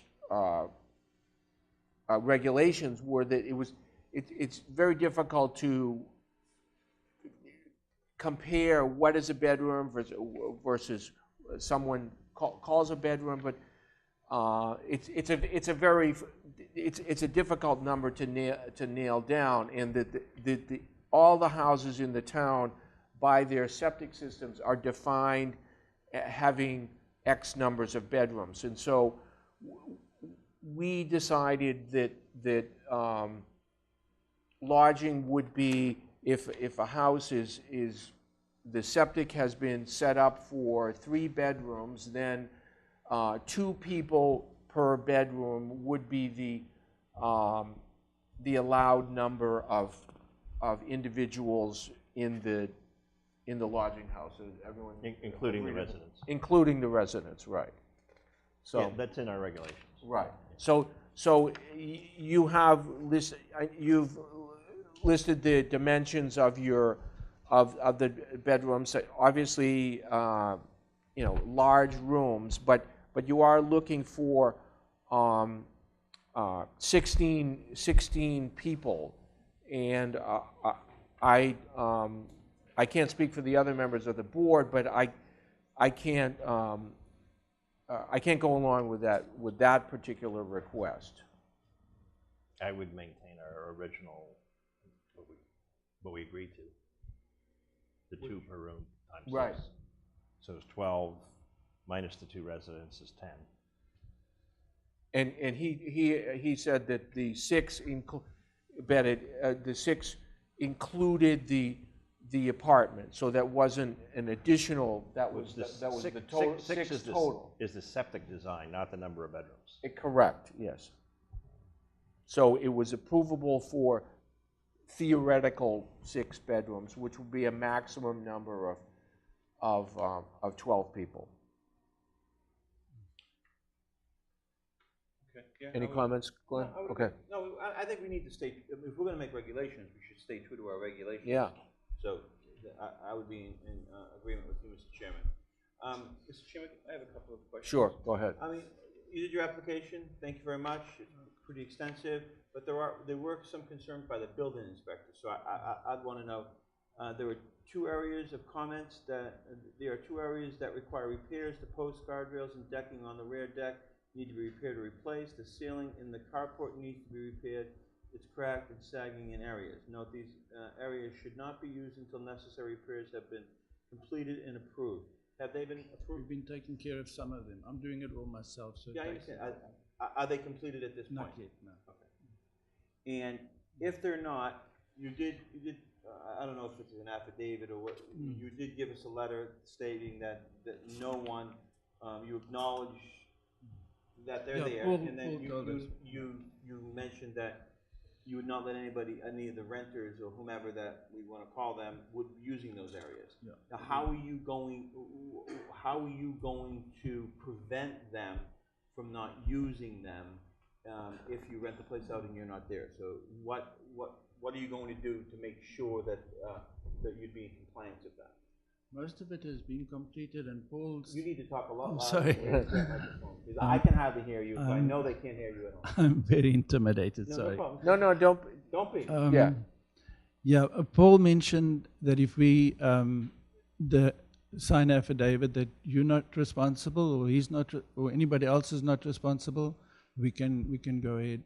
Most of it has been done, as I said. So. Well, I understand that, but yeah. when I become aware of something, and then I give a license contingent on something, and then hypothetically somebody did hurt themselves because of a license that I gave, I want to make sure that I feel comfortable that you have, and I understand, you know, you're starting to do them, you're doing them on, but I want to feel comfortable that there is some assurances that the people that are going to be there, right, won't be able to get into those locations other than just saying, we told them, Mr. Kemper, we told them they can't use them, but they did it anyways because it was a beautiful evening and they want to go out on the deck and look at the river. And you know, we had no control because they did it. So No, you know what I mean by that? So I'm just looking, we're looking to vote on this, yes or no. Yeah. So for me to vote yes or no, I just want to get all my questions that I have about this particular application. And one of my concerns is that something came up, you're taking care of it, I understand that, but it poses enough threat to individuals that are going to be using it that for it to be mentioned. So for me to be able to say yes or no to this, I have to feel comfortable to make sure that there are precautions in place that people will not be able to use these areas while they're renting your home. Now, the deck has been taken care of. So Paul did mention if We could cordon it off if we didn't want people to go there, but it has been done. So the only concern we still have is the ceiling of the carport that's not, that is still cracked, that I still have to repair. So, please, for me, the carport is the structure that's outside the front of your house, yes. that you pull in under, that you go inside your front door. Right. Thank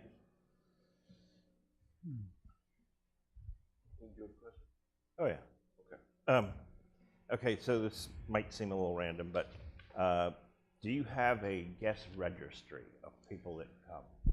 No, we have a record when people book through the websites. They give their name and address and verified ID and so on, so that that is on record. But we feel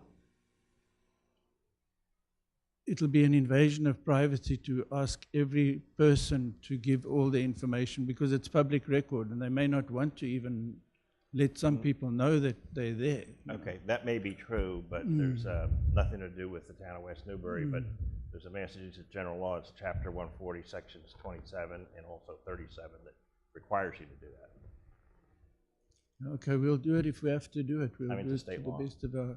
It's not consistent with state law, though. That is a state law that I just quoted. I could show it to you. I have it right here. All right. I can give it to you later. I think the law I read states that the person renting should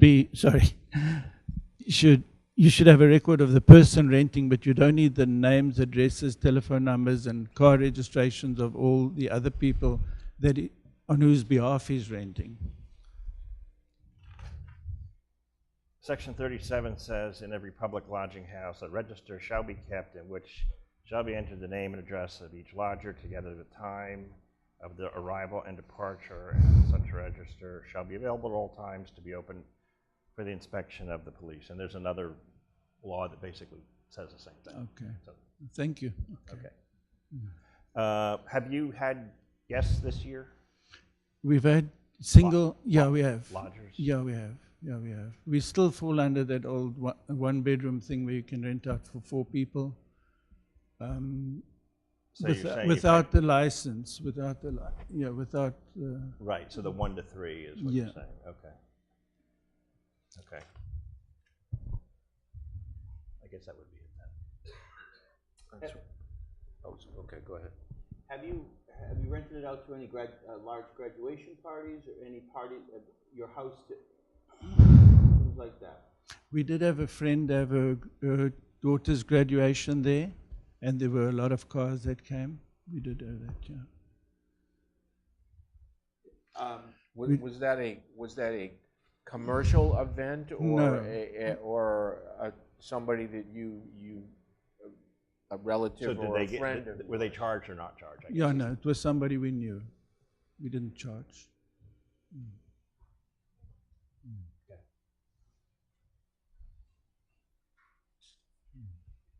Thanks. Thank you. Thank you. Glenn, any further questions? Unless you have, I do, but it's... Go ahead. Well, no, I'm going to keep on going. It might go ahead. come as we go too. So if we're going to end it, I don't want it to end. I just want to make sure that I keep on going. If you have some, do you have any? I'm good for the moment. Go ahead. What's concerning to me is that there is an understanding of what can and what can't be done. So do you understand that without a license you cannot rent to people? Yes. I mean, it's concerning to me that is happening, because I think that graduation party within itself, the individual stated that they rented it out for a graduation party, that it was not I'm not sure what you said it was, but that's the reason why I asked that. So my concern with even giving a license out to an individual is that if they're not complying with what's going on now, they're not even going to comply with the license. So it's hard for me to get from point A to point B on this, quite honestly, and I want to have some good understanding of it and what's going on down there, because if we set up regulations, there are regulations in towns and so forth and so on, so we keep the quality of life and living for the neighborhoods in the town that we live in, and I'm afraid that's not happening. And And at the end of the day, it's us three individuals that try to maintain that the best we possibly can, along with our police and fire, and of course, Glenn Closey, the building inspector.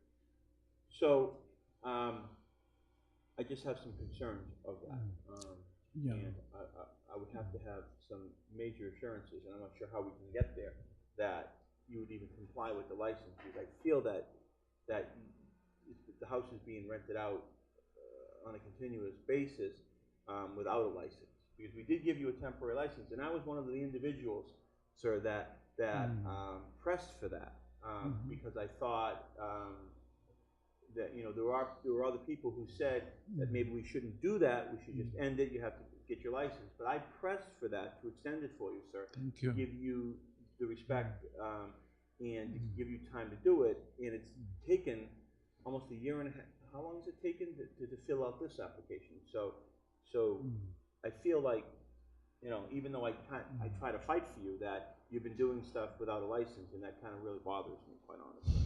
And I have to, think about this application a little deeper to try to get a good understanding that this license application, when we process it, that the license at the end would even be met. I don't have that assurance anymore, I don't think. So maybe that was more of a statement or a question. I'm not sure, but I do have concerns with, Mr. Chairman, at this point, I do have concerns with what the building inspector said, and the answers that I received tonight. I don't think that I could feel safe in granting anything if there are, if we have inadequate building that it actually was enough for him to mention that needs to be fixed. And I didn't get an answer tonight on being able to make sure that people would not be under that carport. So everything else does look in line, though, on that respect. So that would be my concern tonight. Mr. Hodgson, on to dig a little deeper on the repairs that the building inspector was looking for, has something like deck railings and stuff is, people can get injured and so forth. What has the building inspector actually looked at that after your repairs or not? No, he hasn't been there again. No. Okay. No. He looked at the deck and he was satisfied with the deck, but he hasn't been back to look at the railings. Okay. Do you have any more comments, Joe? I don't have any more questions. Or questions? How about that? I would actually make a motion that we take this I would ask that we take this under advisement. At this point, and it's not a yes or it's not a no, but with the understanding that he still does not have a license, that he still can't rent his house out at this time, take this under advisement. At the least, I would ask that before we would even grant this license, that all the necessary concerns that our building inspector had of the said property would be fixed and inspected by our building inspector to be able to even consider this to be back on our agenda. I agree. I'm fine. I'm fine. Okay. So the motion was to take this under advisement, and during that period, they would ask the applicant to make sure that all the areas that needed to be fixed or repaired that were noted in said application by Glenn Closey be fixed and has to be re-inspected by checked Glenn, out by him, yeah. re-inspected by Glenn, and then sent to the Board of Selectmen. And before then, I would not even consider granting any said license to that place. Agreed. Is that a second? Do we need to vote on it? Okay. Well, We need to vote on that, Mike?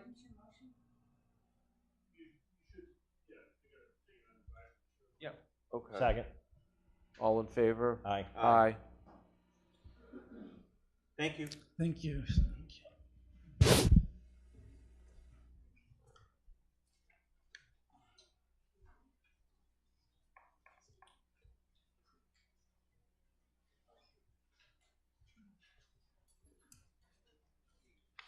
Our next item, what's that? Let it go, let it go. Don't drag it up. Our next item is a request for a street opening permit on 50 Garden Street. I would make a motion that we approve the street opening permit, and we can see the superintendent of streets, the DPW director, has some stipulations, so I would approve it with those stipulations. Second. All in favor? Aye. Aye.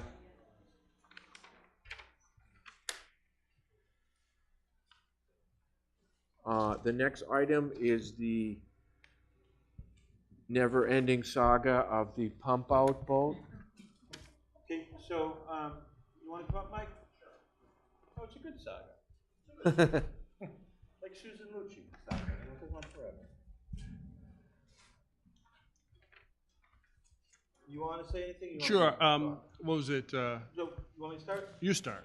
So obviously that, since the last time we met, you gave me kind of a charge of getting this whole thing started. So the boat has now been moved. It's been moved down to Salisbury to be evaluated to make sure that. I talked to the Salisbury Harbor Master about what kind of services and so forth that they can provide for West Newbury residents. What is that? At least 2 days a week coming down here on hours, like we talked, basically the same thing we talked about before, about having volunteers do it, and then having certain hours that we would be available, they would be available to pump out West Newbury residents. Mayor? Battery? It's what, it's flashing? It's red.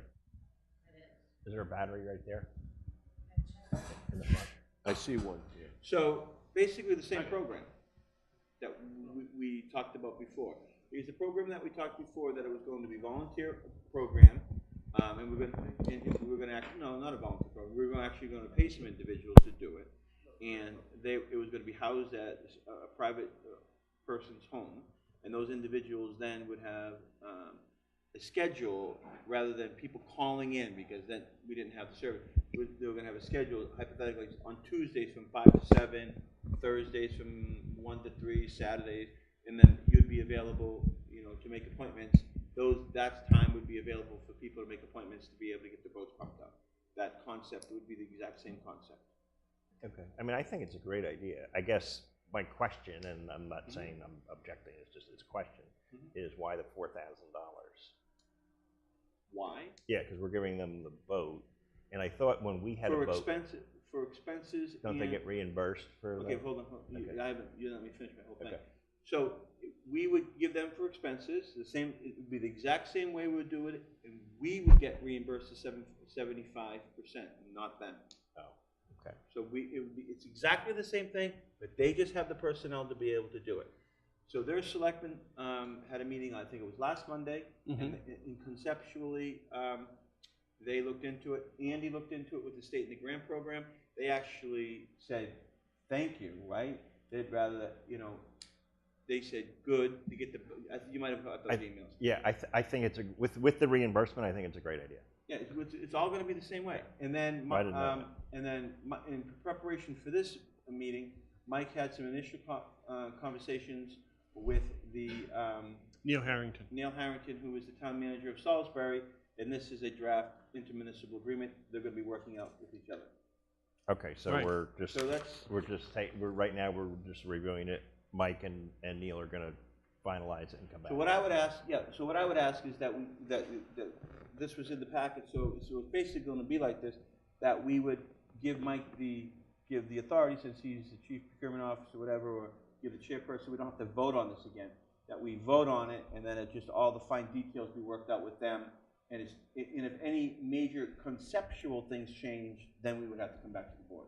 The term, what's the term? Annually. It would just be annually. It would be this year. Fiscal year? Fiscal annually? year from July.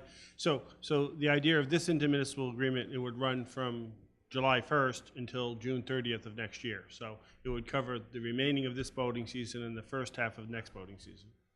Boating season generally starts on May 15th. That's just a rule of thumb, Right. like with the docks. go in. No, May no. 15th is December 15th, or October 15th, I think it is. But I mean, that's just kind of a, Yeah. and when the docs go in, they're in and everybody's ready by May 15th, generally earlier, depending on, it all depends on the weather, but generally boating season is May 15th to October 15th, that's when the docs go. I think with the reimbursement, it's a great idea. We get our services. And We so- get reimbursed 35%. Yeah. So who's gonna fill out the grant? Well, we do to get We do. reimbursed. We do. Okay. Who is we? The town, West Newbury. the town, the finance And director. The finance director. Yes, there is no we. That's Oh, who- no, yeah, I think that, Just a reminder, there won't be a finance director in the near future. The interim finance director. well, there will be, Town manager. yeah, I mean, the town is responsible for doing it. Currently, yes, it's the town, and in the past, it was the finance director. I just wanted to make it clear when I spoke to emailed the state, that we'll need proper documentation from Salisbury to get the reimbursement. Okay. Yep, I think they're aware of that also, So right? is that in here? That they'll provide that, or should it be? Yes. Just add that sentence, yeah. Sure, okay. I can do that. And that documentation is how much they worked and that type of stuff. I mean, The numbers of remember, boats and all Andrew that used to stuff. be the person over in Salisbury. So, you know. I believe I have language in there, but I could take another look at it as to providing the proper time records and expenses for our review. Which they're aware of because they have the same exact grant. So- It's not like we're putting undue, they know what they have to do.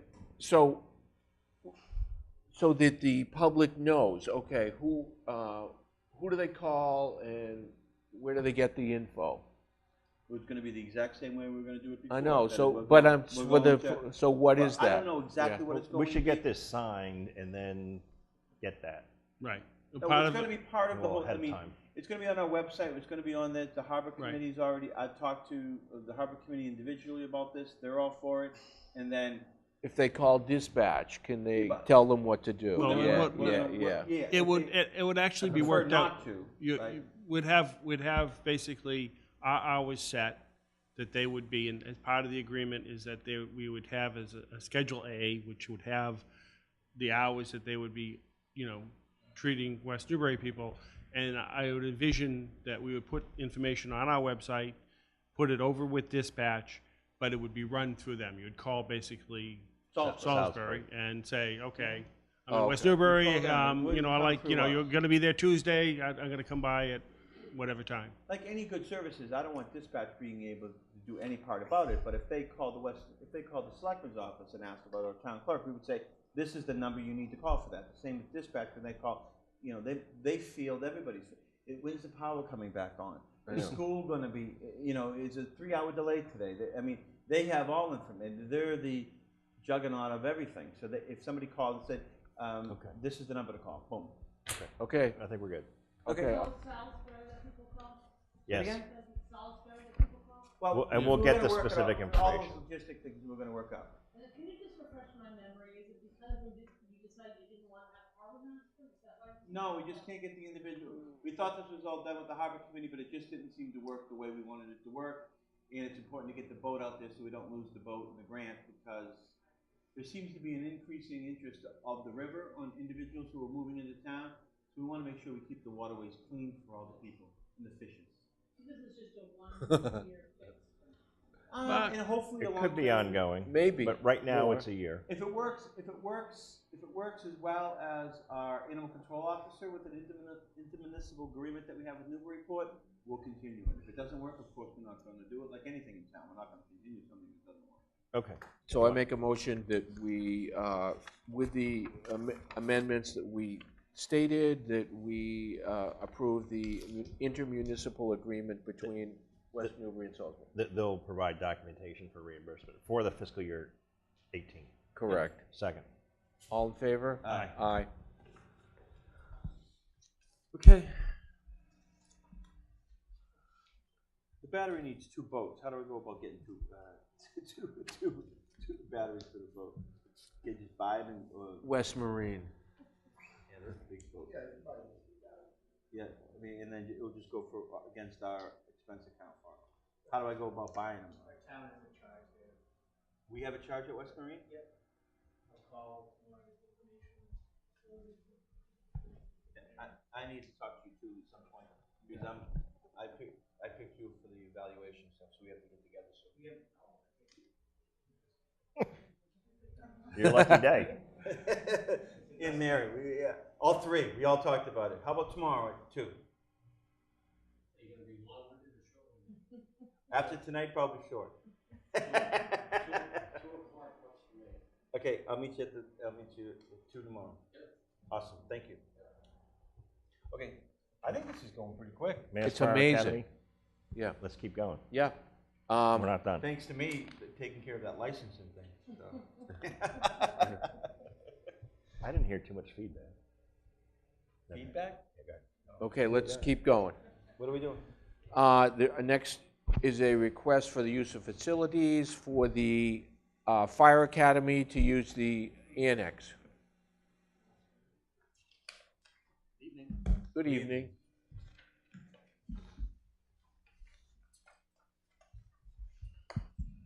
So we're going to be starting any fires in there, or? No, no, it's all demonstration only. Video?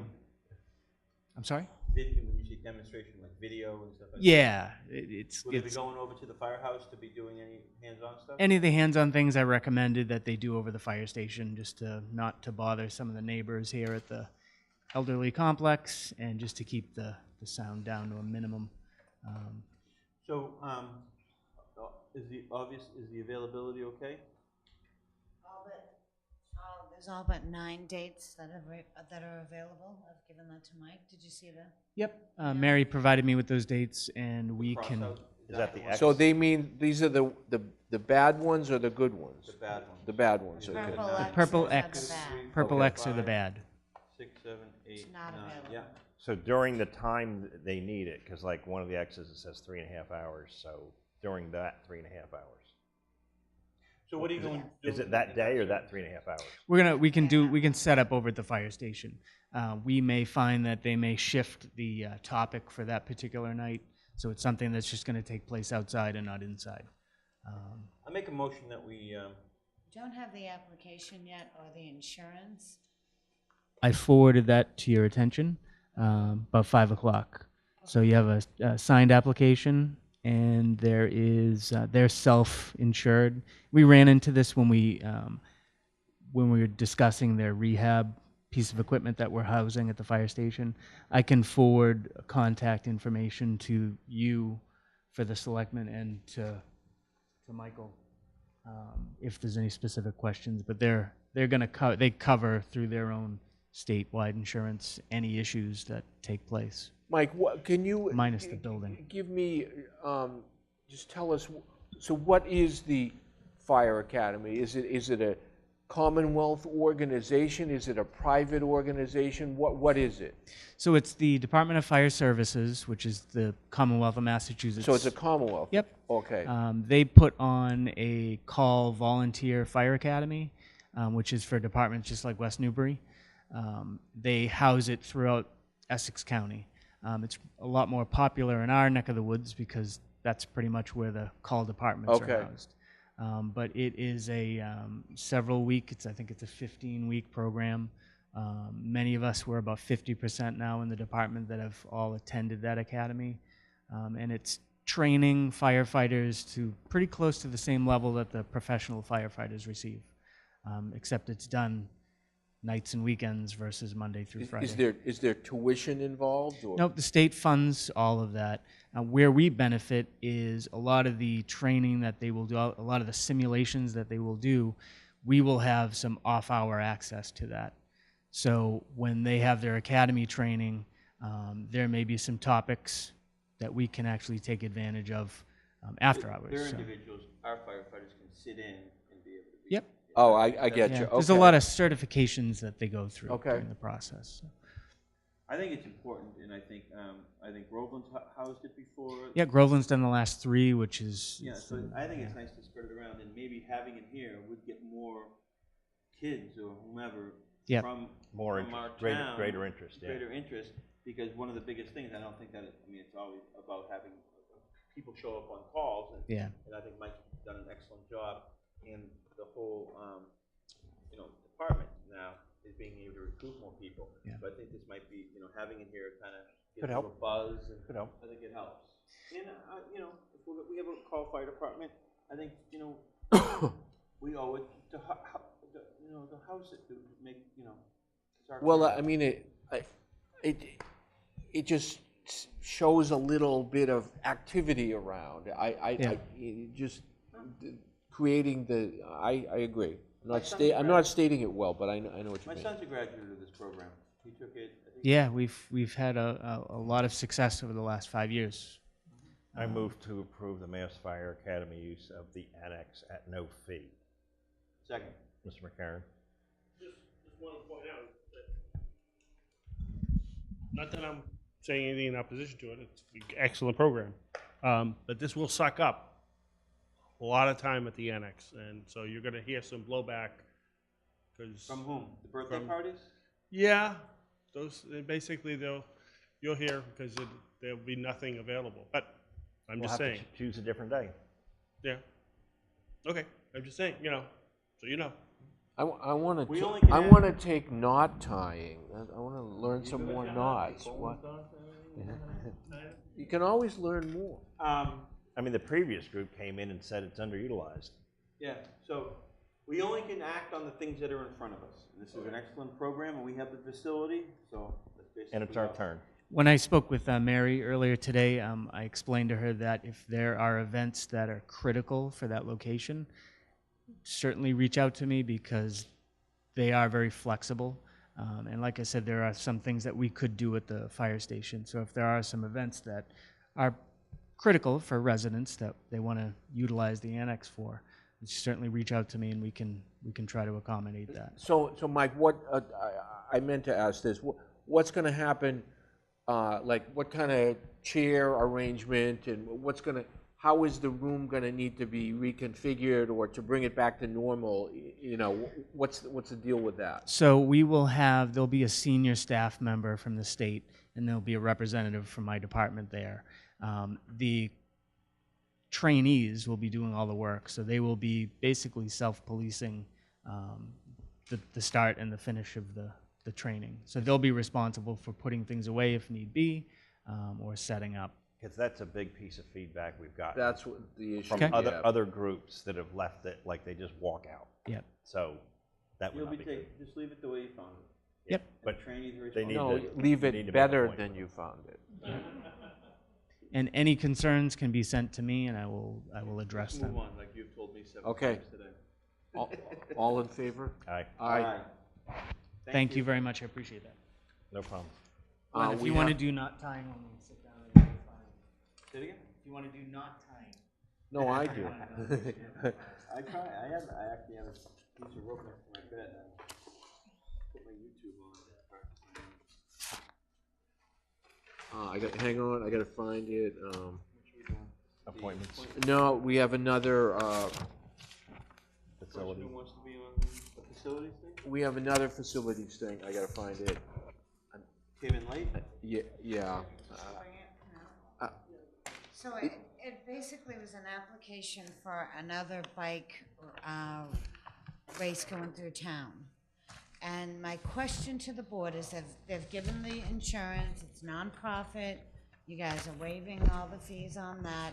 It's just under 3 miles coming in and out of town, but Do they want to put up signs? they want to put That's up part of it, 8.5 by 11 arrows. They what? Signs. Inches, not feet. 8.5 by 11 sheets of paper with an arrow showing the way of the Like the route. ones last weekend. Like last weekend, yeah. They were all So over. based upon our sign ordinance, do I need to do anything on that? No. I say. No, The- based on the- our sign ordinance, they're temporary signs, and we would grant them on a public way, because that's where they would be, or they would be on a private property, which we would have no control over, so no.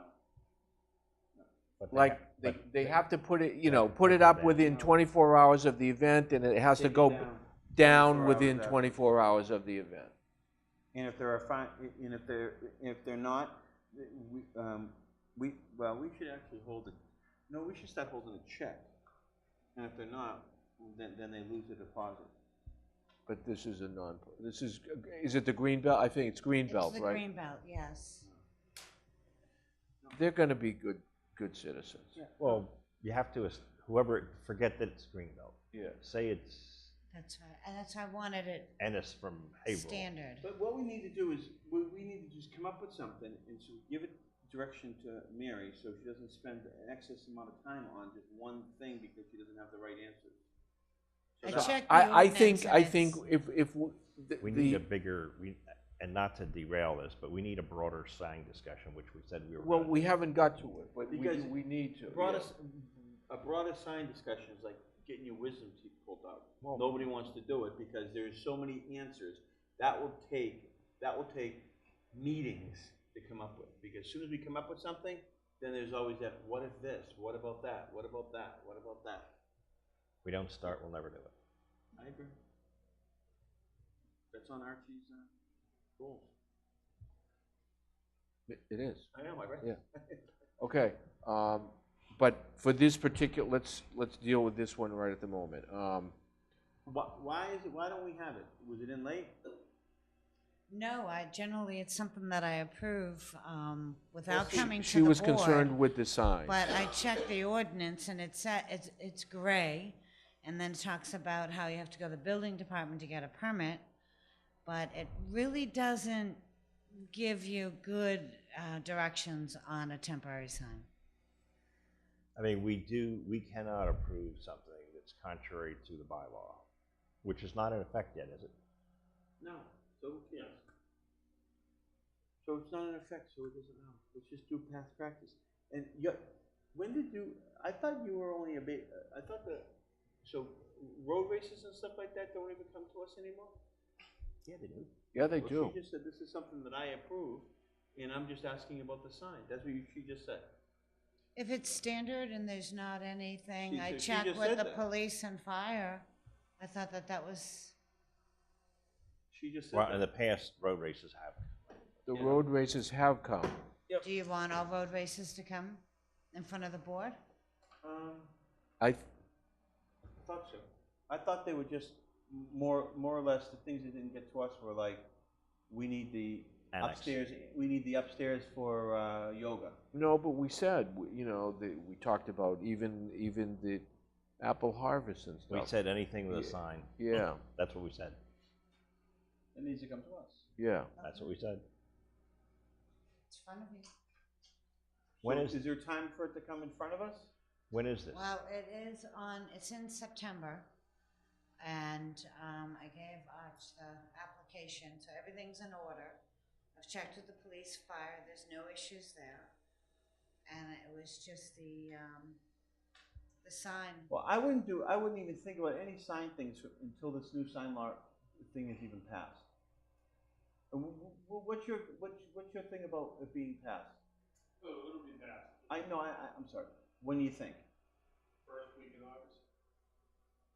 So then we need to have that discussion. When that news thing's passed, it shouldn't be too far off that we have a discussion and get so we don't have to have this discussion every night. I don't disagree.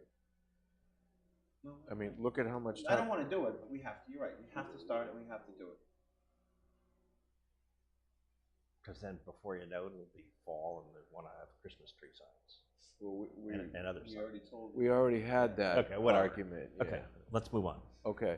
I make a motion for this one that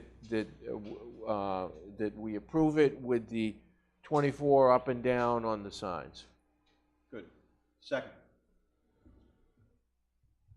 All in favor? Aye. Aye. Appointments? I move to appoint Glenn Kemper to the Emergency Management Agency through June 30th, 2018. Second. All in favor? Aye. Aye.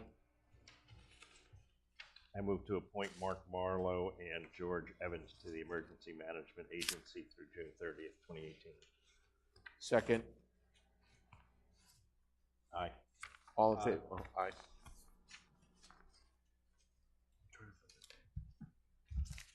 I move to appoint Rick Parker to the Energy Advisory Committee through June 30th, 2018. Second. Aye. All in favor? Aye.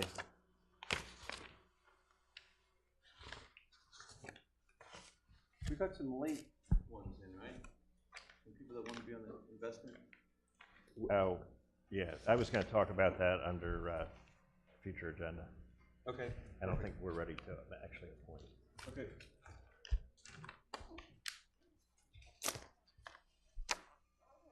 Okay, next item is to talk about the selectmen's goals for this fiscal year.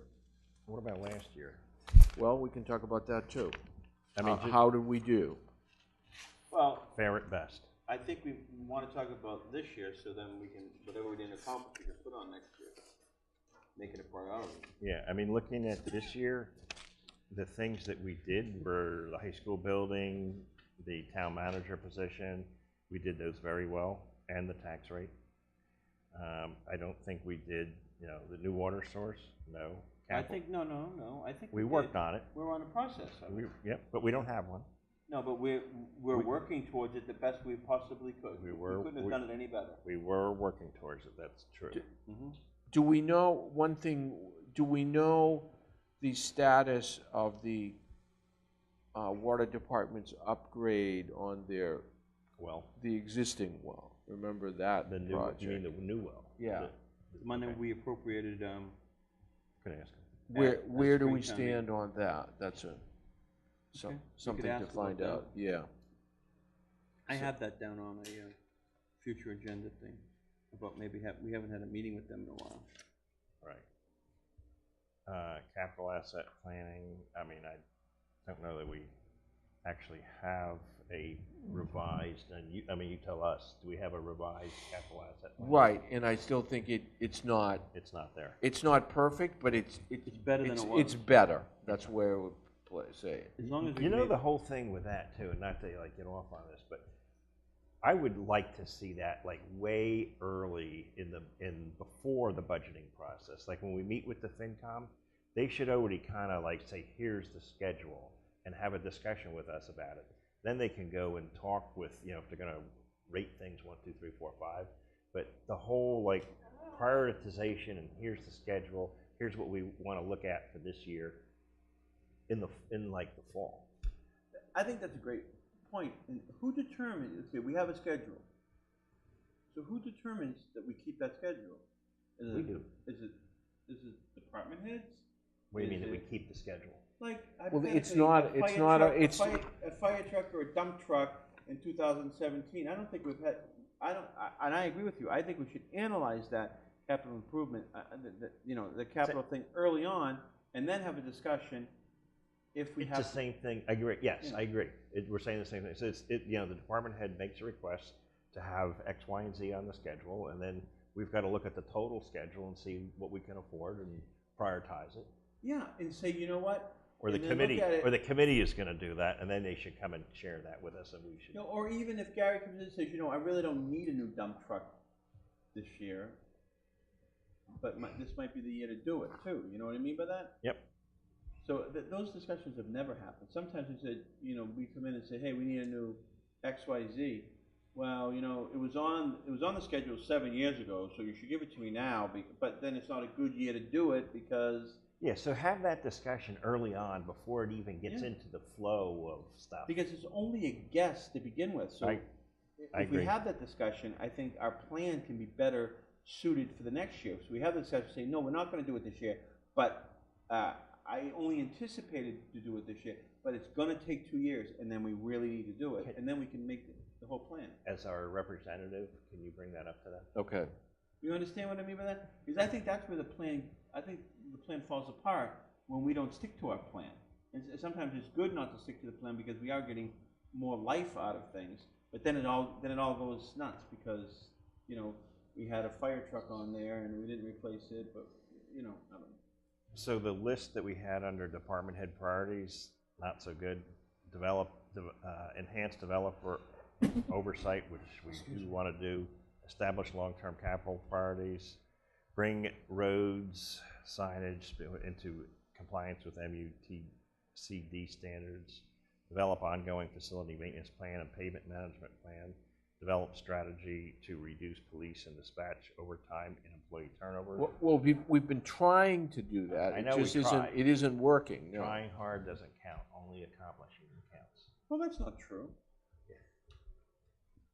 I mean, at least if you're trying, and sometimes It's things good to take try, longer. but it'd be better to accomplish.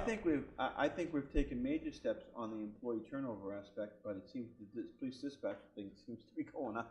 Yep. As we're told that it's going down. Now, I was highly critical, but, in fairness, we spent a lot of time on the town manager, on the whole, inordinate amount of time, which is.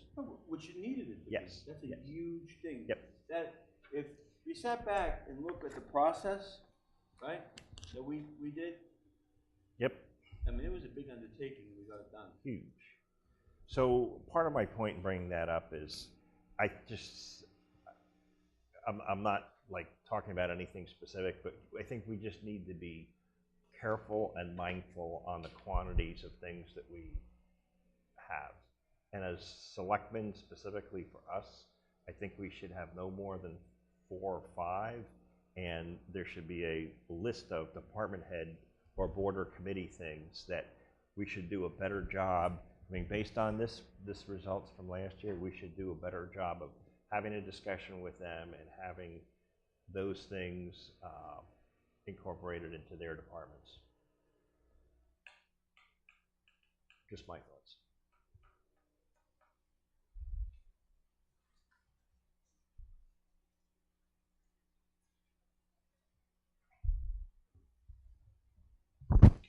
I mean, if you look going forward, the town manager took up a lot of our time last year. Well, I mean, It's going to this year, too. This year, I mean, we've got to talk about how we do responsibilities, not only the town manager, but, in Interaction with us and the town manager, department heads. various departments. We have to recruit and hire the town manager. We've got to, they're going to start, and we just can't say, okay, have a good day. Well, the biggest one I had is evaluating the staffing structure, because it's going to change. I totally agree.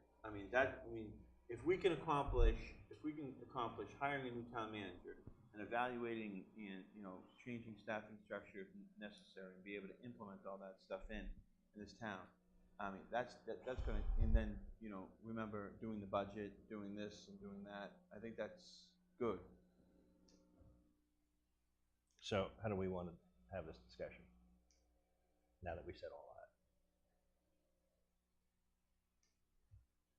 I don't understand what you mean have this discussion. Well, how are we going to come up with a list? I wrote down a lot of stuff. Yeah, I vote, and then when I started writing, there's a lot of stuff. This is like a Christmas card list. All of these things I want done. There's a lot of good things, but I think a lot of this on either list, but there's a lot of things that could get delegated to department heads, boards, and committees. A lot. Well, yeah, I don't disagree. It's just, these are things for the town, not necessarily to be done by us. Right. Since this is so daunting, I wouldn't mind, if you want to have a place to start, I could combine these and we can look at it next time if you want. Okay. Well, the things I also had on there was really look at. We actually have a lot of the Yeah, I had to evaluate and staffing structure. What really was looking at the town land. We keep on talking about that. Yeah, Archie had that too. Yeah, I saw that. And I said evaluating staffing structure, change if necessary. That's what I said. I think we need to do that. And the implementing of a town manager into our workforce was a big thing for me. And I didn't put down hiring a town manager because I kind of thought that was, we were going to do that. That's not right. Okay. the goal. And the thing that the inventory of everything in town.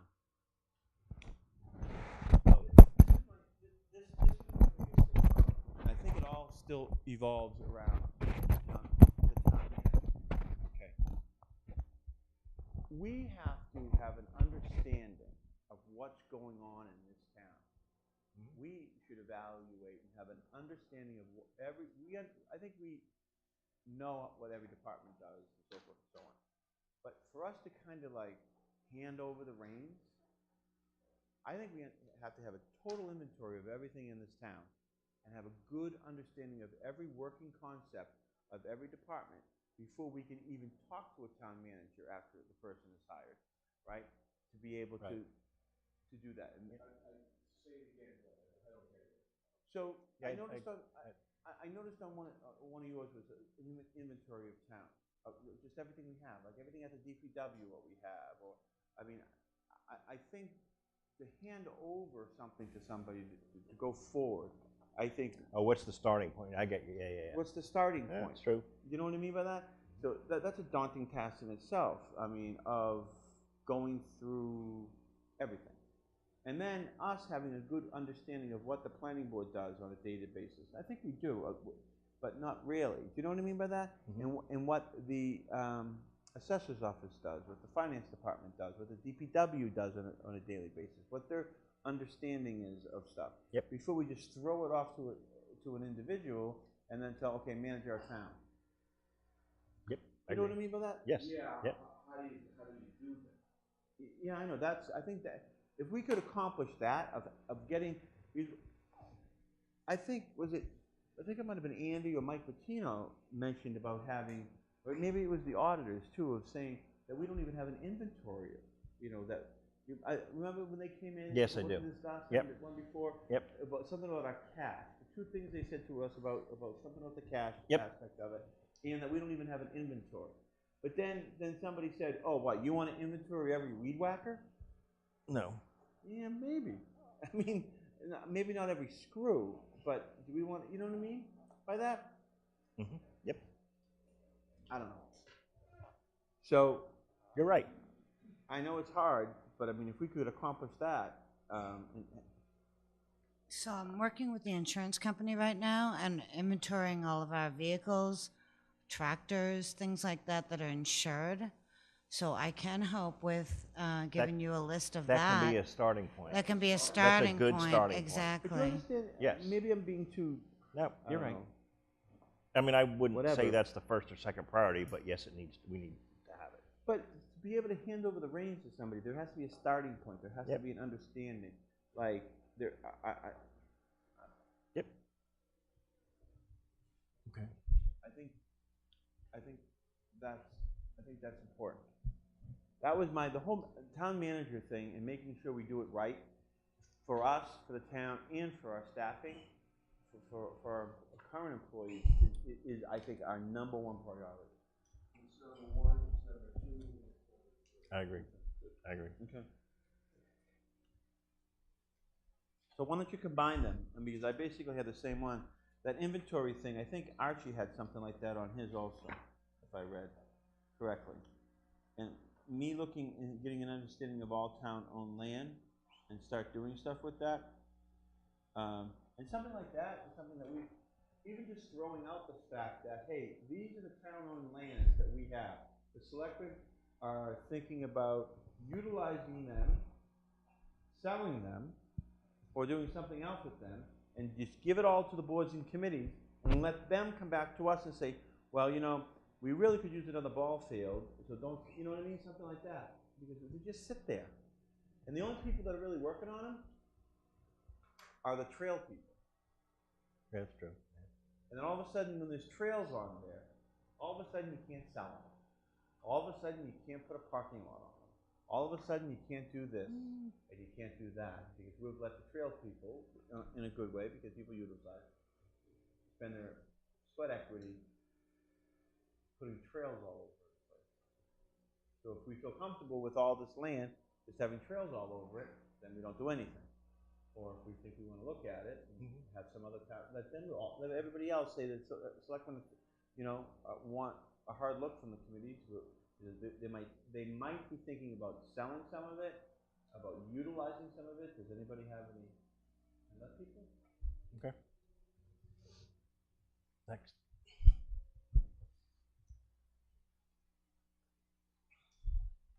Our next item was, I just wanted to briefly discuss the ad for the town manager. When given one that gets to the point where we actually have to put it I think that, may I speak? Yes. I think the ad, I mean, we found MMA to be a good source of this type of, a good source. And you know, Massachusetts Municipal Association. So, I mean, if you look at their ads, they can be like quite the eye chart.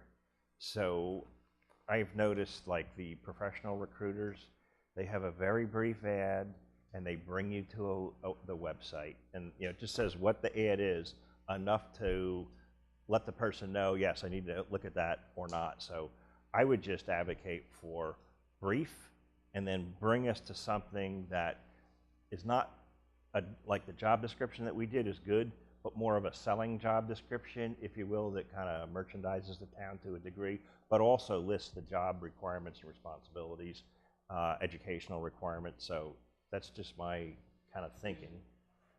Where did you get this from here? Practicalities of it, did they charge by the? Word, yes. By the line? Word, By the word? word. Yeah, I mean, I think having like an ad that goes like this is a waste. I mean, people will get lost by the time they get When to you, here. You want to block it. when you applied for the this job, Andy, where'd you find it on? The MMA website. Yeah, that's where to go. I I mean, you could use. I would also mention too that the Collins Center does a very good job as far as recruiting high-level positions such Right. as a town manager, and they do it for a very fair fee. Okay. So, anybody have any problem with this? No. I know yours. This is perfect, I think. And then they just link on to West Newbury to find all. Then they find this. Yeah, and I thought that Archie had some comments that he had added here that I thought were very good. So I interwove them in the red here. Mm-hmm. So like right in the beginning where it starts to talk about the town manager. I mean, that's a pretty important spot. So in there, and then on the last page where it talks about education and experience, because you had a number of things on education and experience. So that's just my suggestion.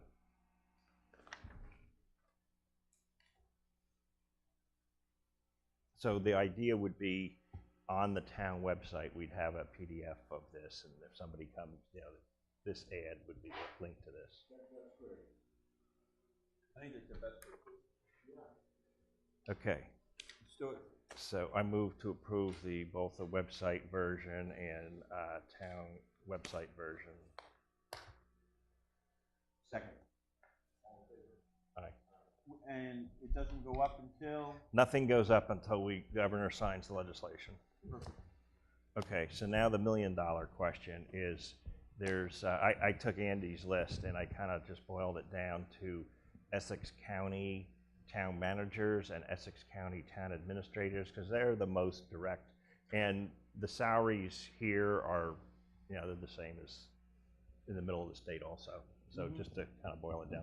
So the average town manager in Essex County makes $157,725. The average town administrator makes approximately $135,000. I was a little surprised. I didn't think they were quite this high.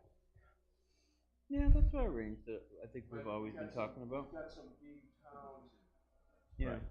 Right. But we're also, keep in mind, I mean, we're hiring for a town manager. That's what Yeah, we're. but it's.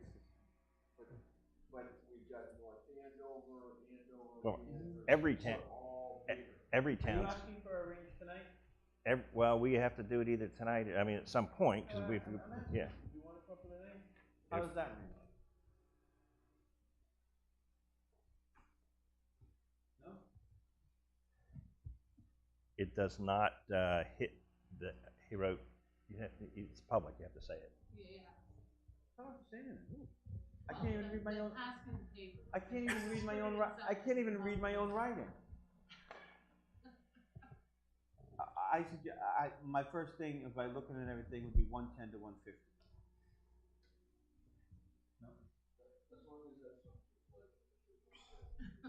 No, I So- actually I have great blood pressure for. It was like 134 over 70. I mean, No? if you want to look at averages, I mean, I'm starting. Yeah. That's why I asked. Do you want to Yep. do this tonight? No well, time we like should, the better? Let's we should, talk. we should have the discussion. If we can come up with a number, great. If we can't, that's okay too. So if you look at both categories, I mean, I would lop off like the top two, couple of the town managers and also the bottom one. Same thing with the town administrators, like Linfield and Marblehead are very expensive areas. And then I'd also say, you know, Wenham, Georgetown, Raleigh are probably on the kind of the lower end. So if you do that, on town manager, you're looking at 142 to 172. Town administrator, you're looking at 120 to 150.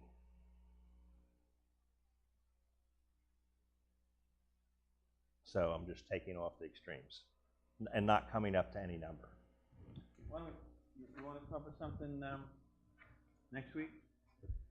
Well, I think we can keep talking.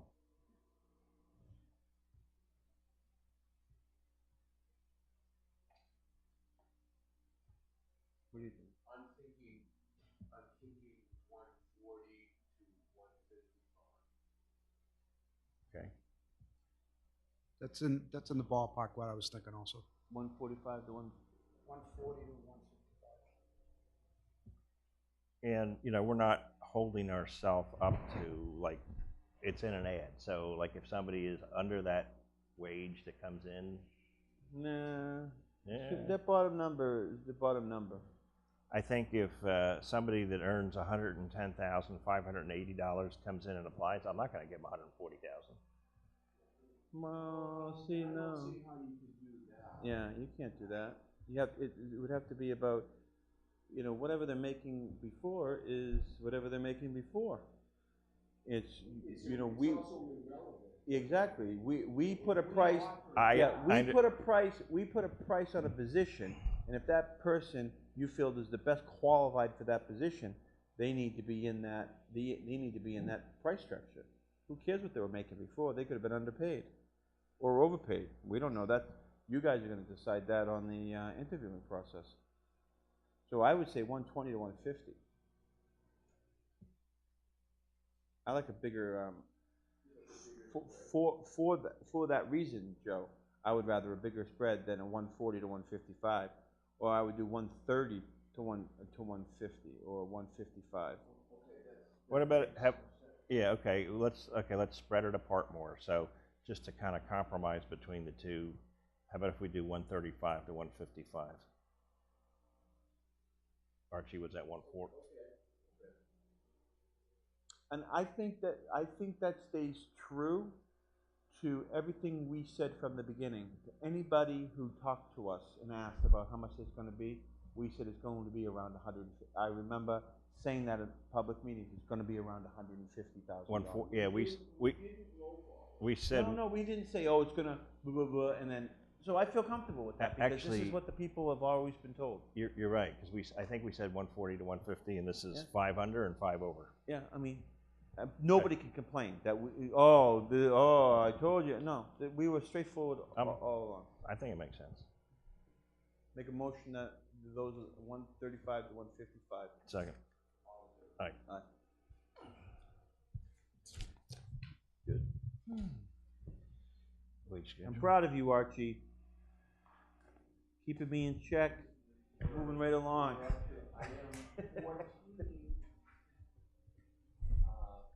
Okay, any reason why this is on for the 457th time?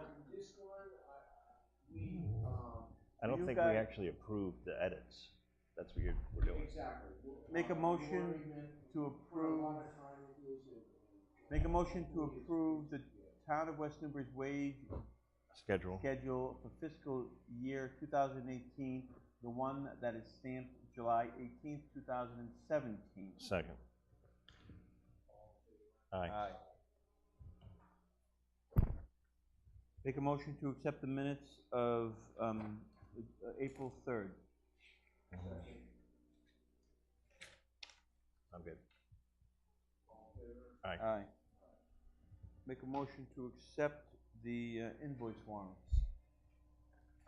second so we can have some answers, questions answered? Are those, like, I noticed there were some on there that are like from last week still.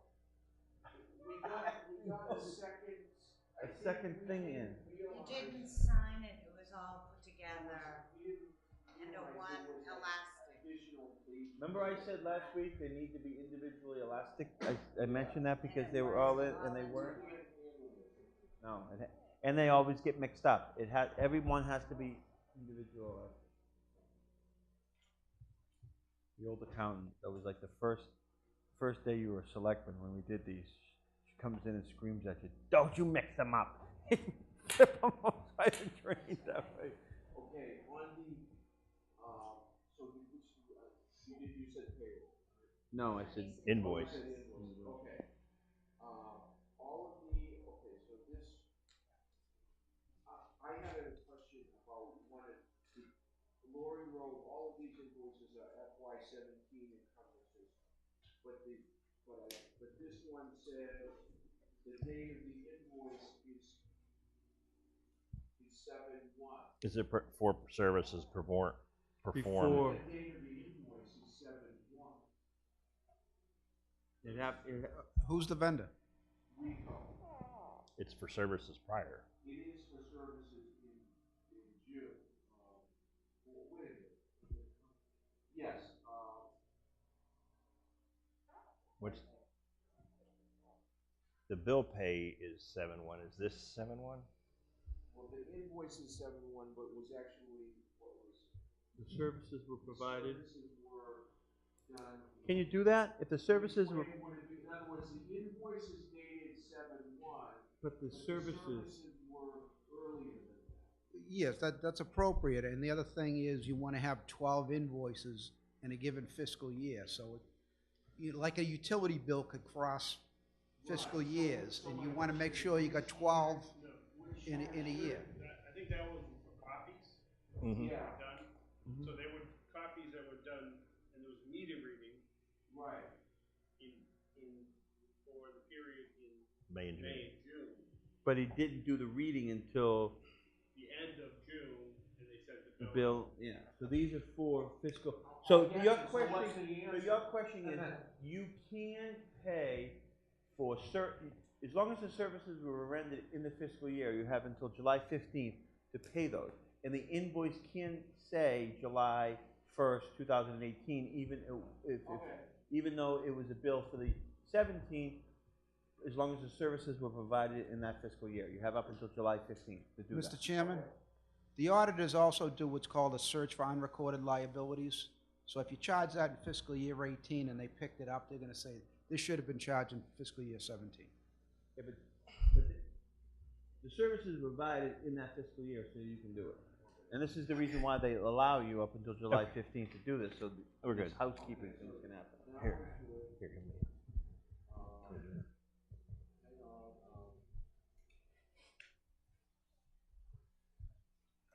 I think you should learn how to tie knots more, because then you wouldn't be looking at all these decimal points and stuff like that on these. I think I wrote this.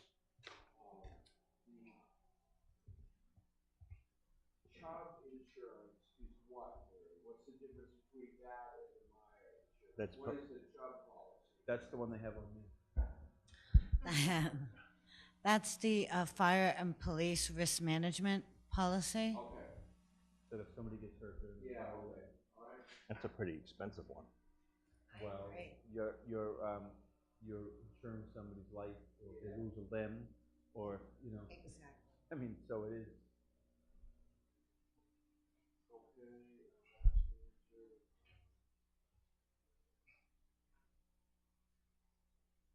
That was the first. And I had another question about the cultural council invoice. I just don't know what it.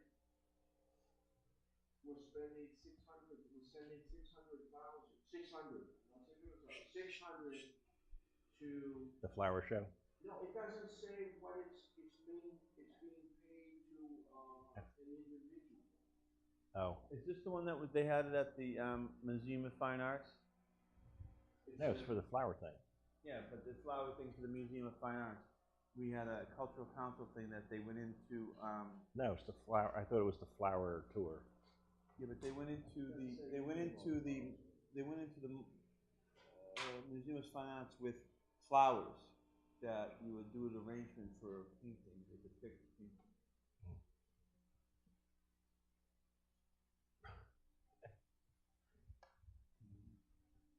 But why, if this was a bill, Massachusetts Cultural Council, local cultural program reimbursement, so it's a program reimbursement. Why would we need to have her social security number and everything like that? If we're reimbursing her for something, we're not going to give her a 1090 at the end of the year, are we? Well, I was gonna say, if it's over $600, and depending on what it's for, it could be a 1099. It's probably legit. Can we just can we?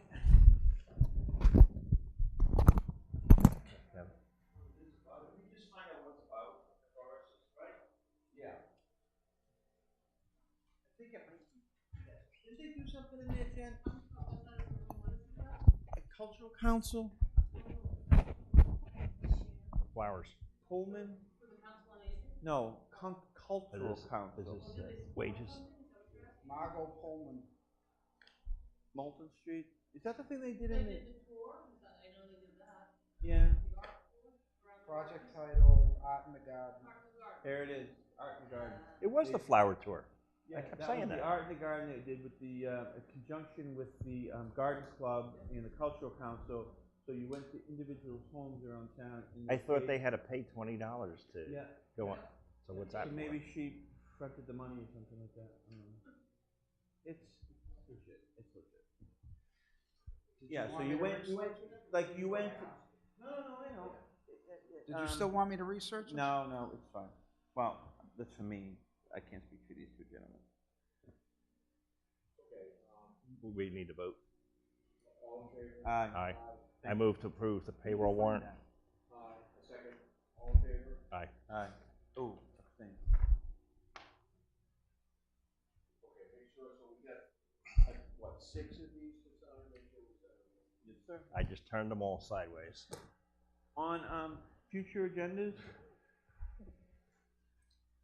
Mr. Chairman? Yes. I would ask if we could ask, there was talk before about educating the towns and so forth and so on about the building, school building project. And then the individual who wanted to come in had some heart surgery. But if we could maybe ask that individual to come in maybe in an early September meeting to just give us an update of the process, how it's progressing. How it's progressing. I think that would be That'd be great. a thing to do. If we could, Mr. Chairman, I could organize that for you if you'd like. Okay. Okay, so next week, we said that's the week we're going to appoint the town manager search committee, number one. Number two, on the investment committee, I think I had mentioned that last time that we're reviewing the policy, but also the committee makeup. I mean, the policy will follow, but in view of the fact that somebody with investment experience has given us an application, I'd like to, next time, have that as an agenda item to change the makeup of the committee. We need more experts, like Jean Trim as an example. If we need to clone her. So, I mean, what I'll recommend, but this is for next time, but to change to 3 people at large for 3-year rotating terms, plus 1 FinCom, 1 Selectman, and then change the treasurer to ex officio.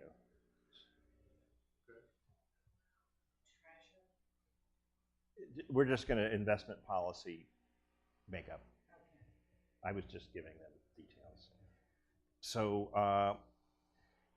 the next one, I bring this up because this was in the state legislature last week, so it was in the news, so I saw it. And I don't know if this has been finalized by the governor yet. I know the Senate had voted. This is on the recreational marijuana.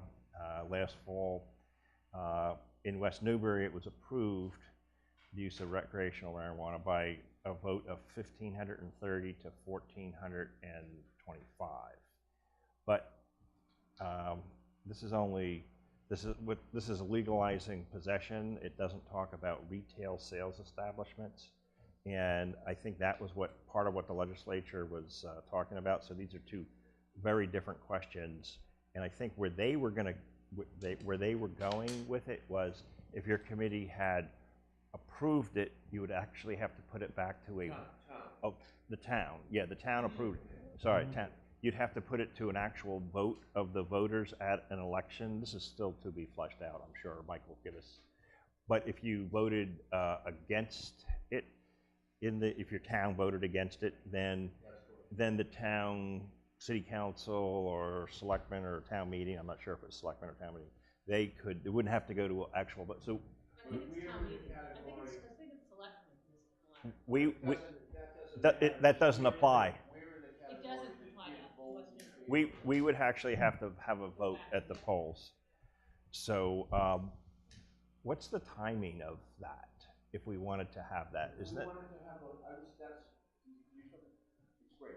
Okay. Obviously, you could call a special election. Well, but if we did it with the November whatever, There's nothing happening in November here. Not this year. we don't have an election. No, not for us. So cities are having mayoral elections, but there is no election scheduled till Our next election, our scheduled election, first The Monday town in May. election. is a town election. But there are no retail establishments to be permitted until July 1st of 2018. Right, we're still within the time parameter, so we could wait. Right. We should wait. Or you could, Let the legislature flush out everything. Nothing can happen anyways until we have a town election. Let's wait till the But I fall. think it's smart for you to mention it. Wait till the and fall. Keep it on. I mean, sorry, the spring. Yeah. I don't know, I'd like to get it, I'd like to get the process moving.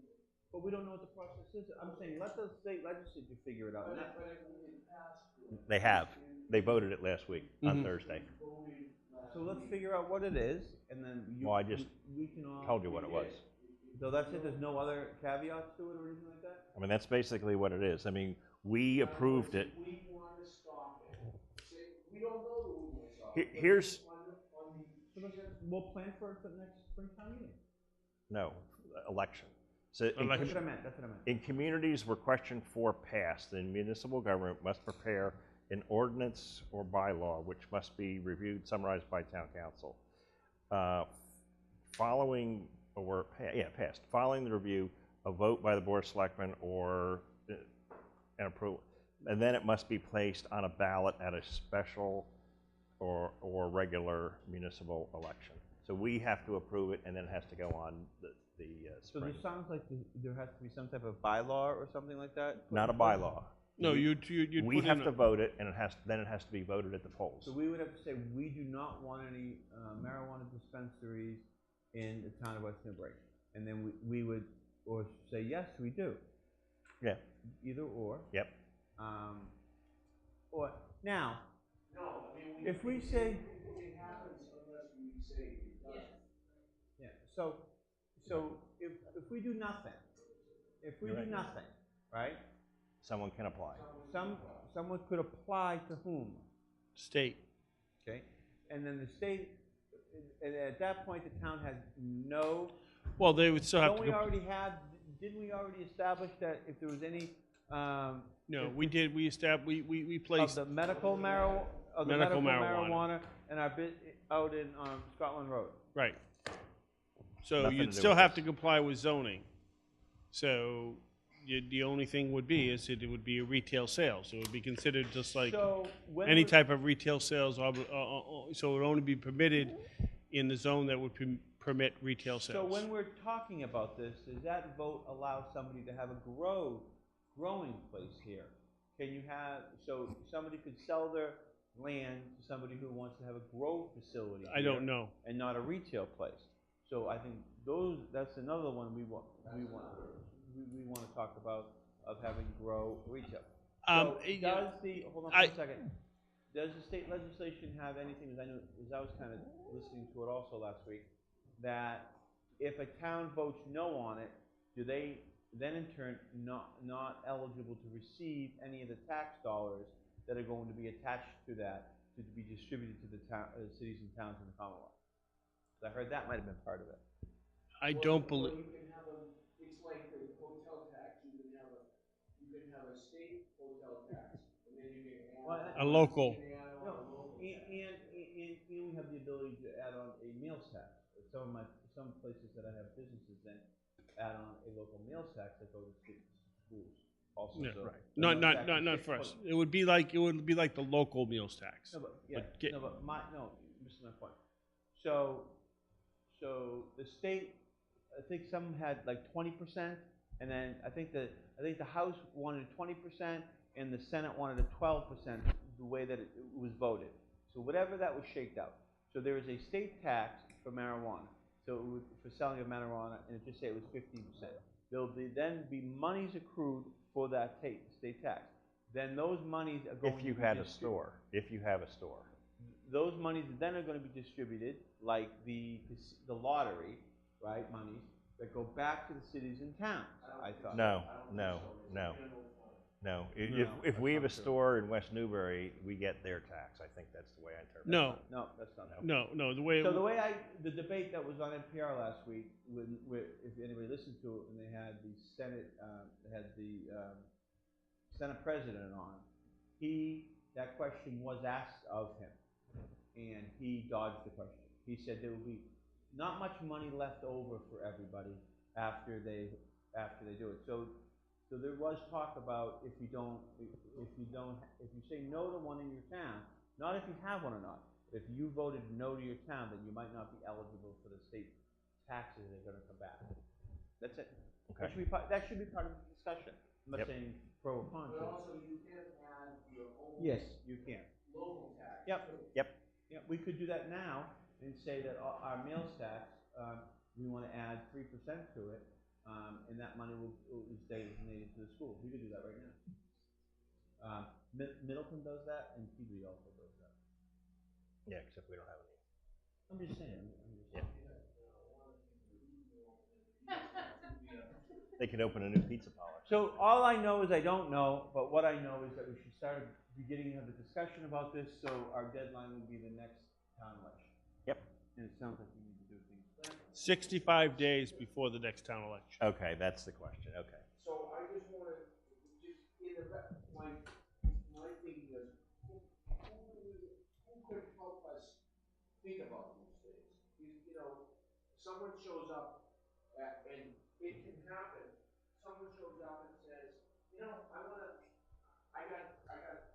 I'm sick of growing corn. I don't think they can right now. Not right now. So what do we do? Just address that. And I haven't looked at, number one is to have a marijuana growing facility. It has to be inside. It basically has to be inside. It doesn't have to be inside, but the security measures are so strict There's one over that in Georgetown. that you just couldn't do it unless you had it inside the building. Yeah, It there's just one in Georgetown, and the town has it's about unbelievable. the amount. Okay, so one thing. Okay, but hold on. Well, I'm trying to listen. I'm trying to answer your question. I think we might want to talk to some selectmen in the town of Merrimack, because they are somebody who just went through it. So No, they voted again. They voted to I understand, prohibit. but they went through the process.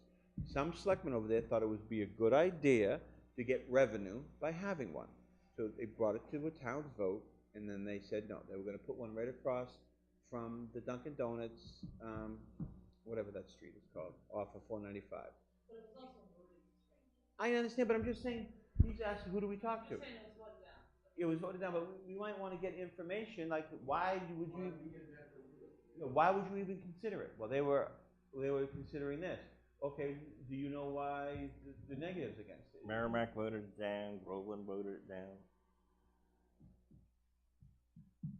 I mean, there are precedents of They this, voted also. there are precedents of this board that we took a vote when it came out to, when it was non-criminal for having an ounce of pot or less, that it's more like a speeding ticket or something like that, if you get that, or a violation in that respect, that our police chief actually came to us at that time, and I I guess the local municipalities said that you could have local ordinances not to do that, and we voted that down. Yeah, but we're talking about is a retail sales shop. I'm just saying store. that, I'm just saying that this board said at that time that it was okay for people to smoke, to have an ounce of pot.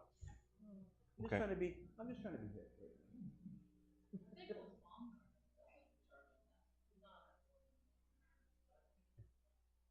You got voted out. Well, that was kind of contentious over there. It was one of those things, again, you think you're doing a good thing, oh, it's gonna have, our public safety building didn't, we have a high school, we're gonna get 100,000 of revenue a year, I forget what, they were gonna give them 100,000 a year.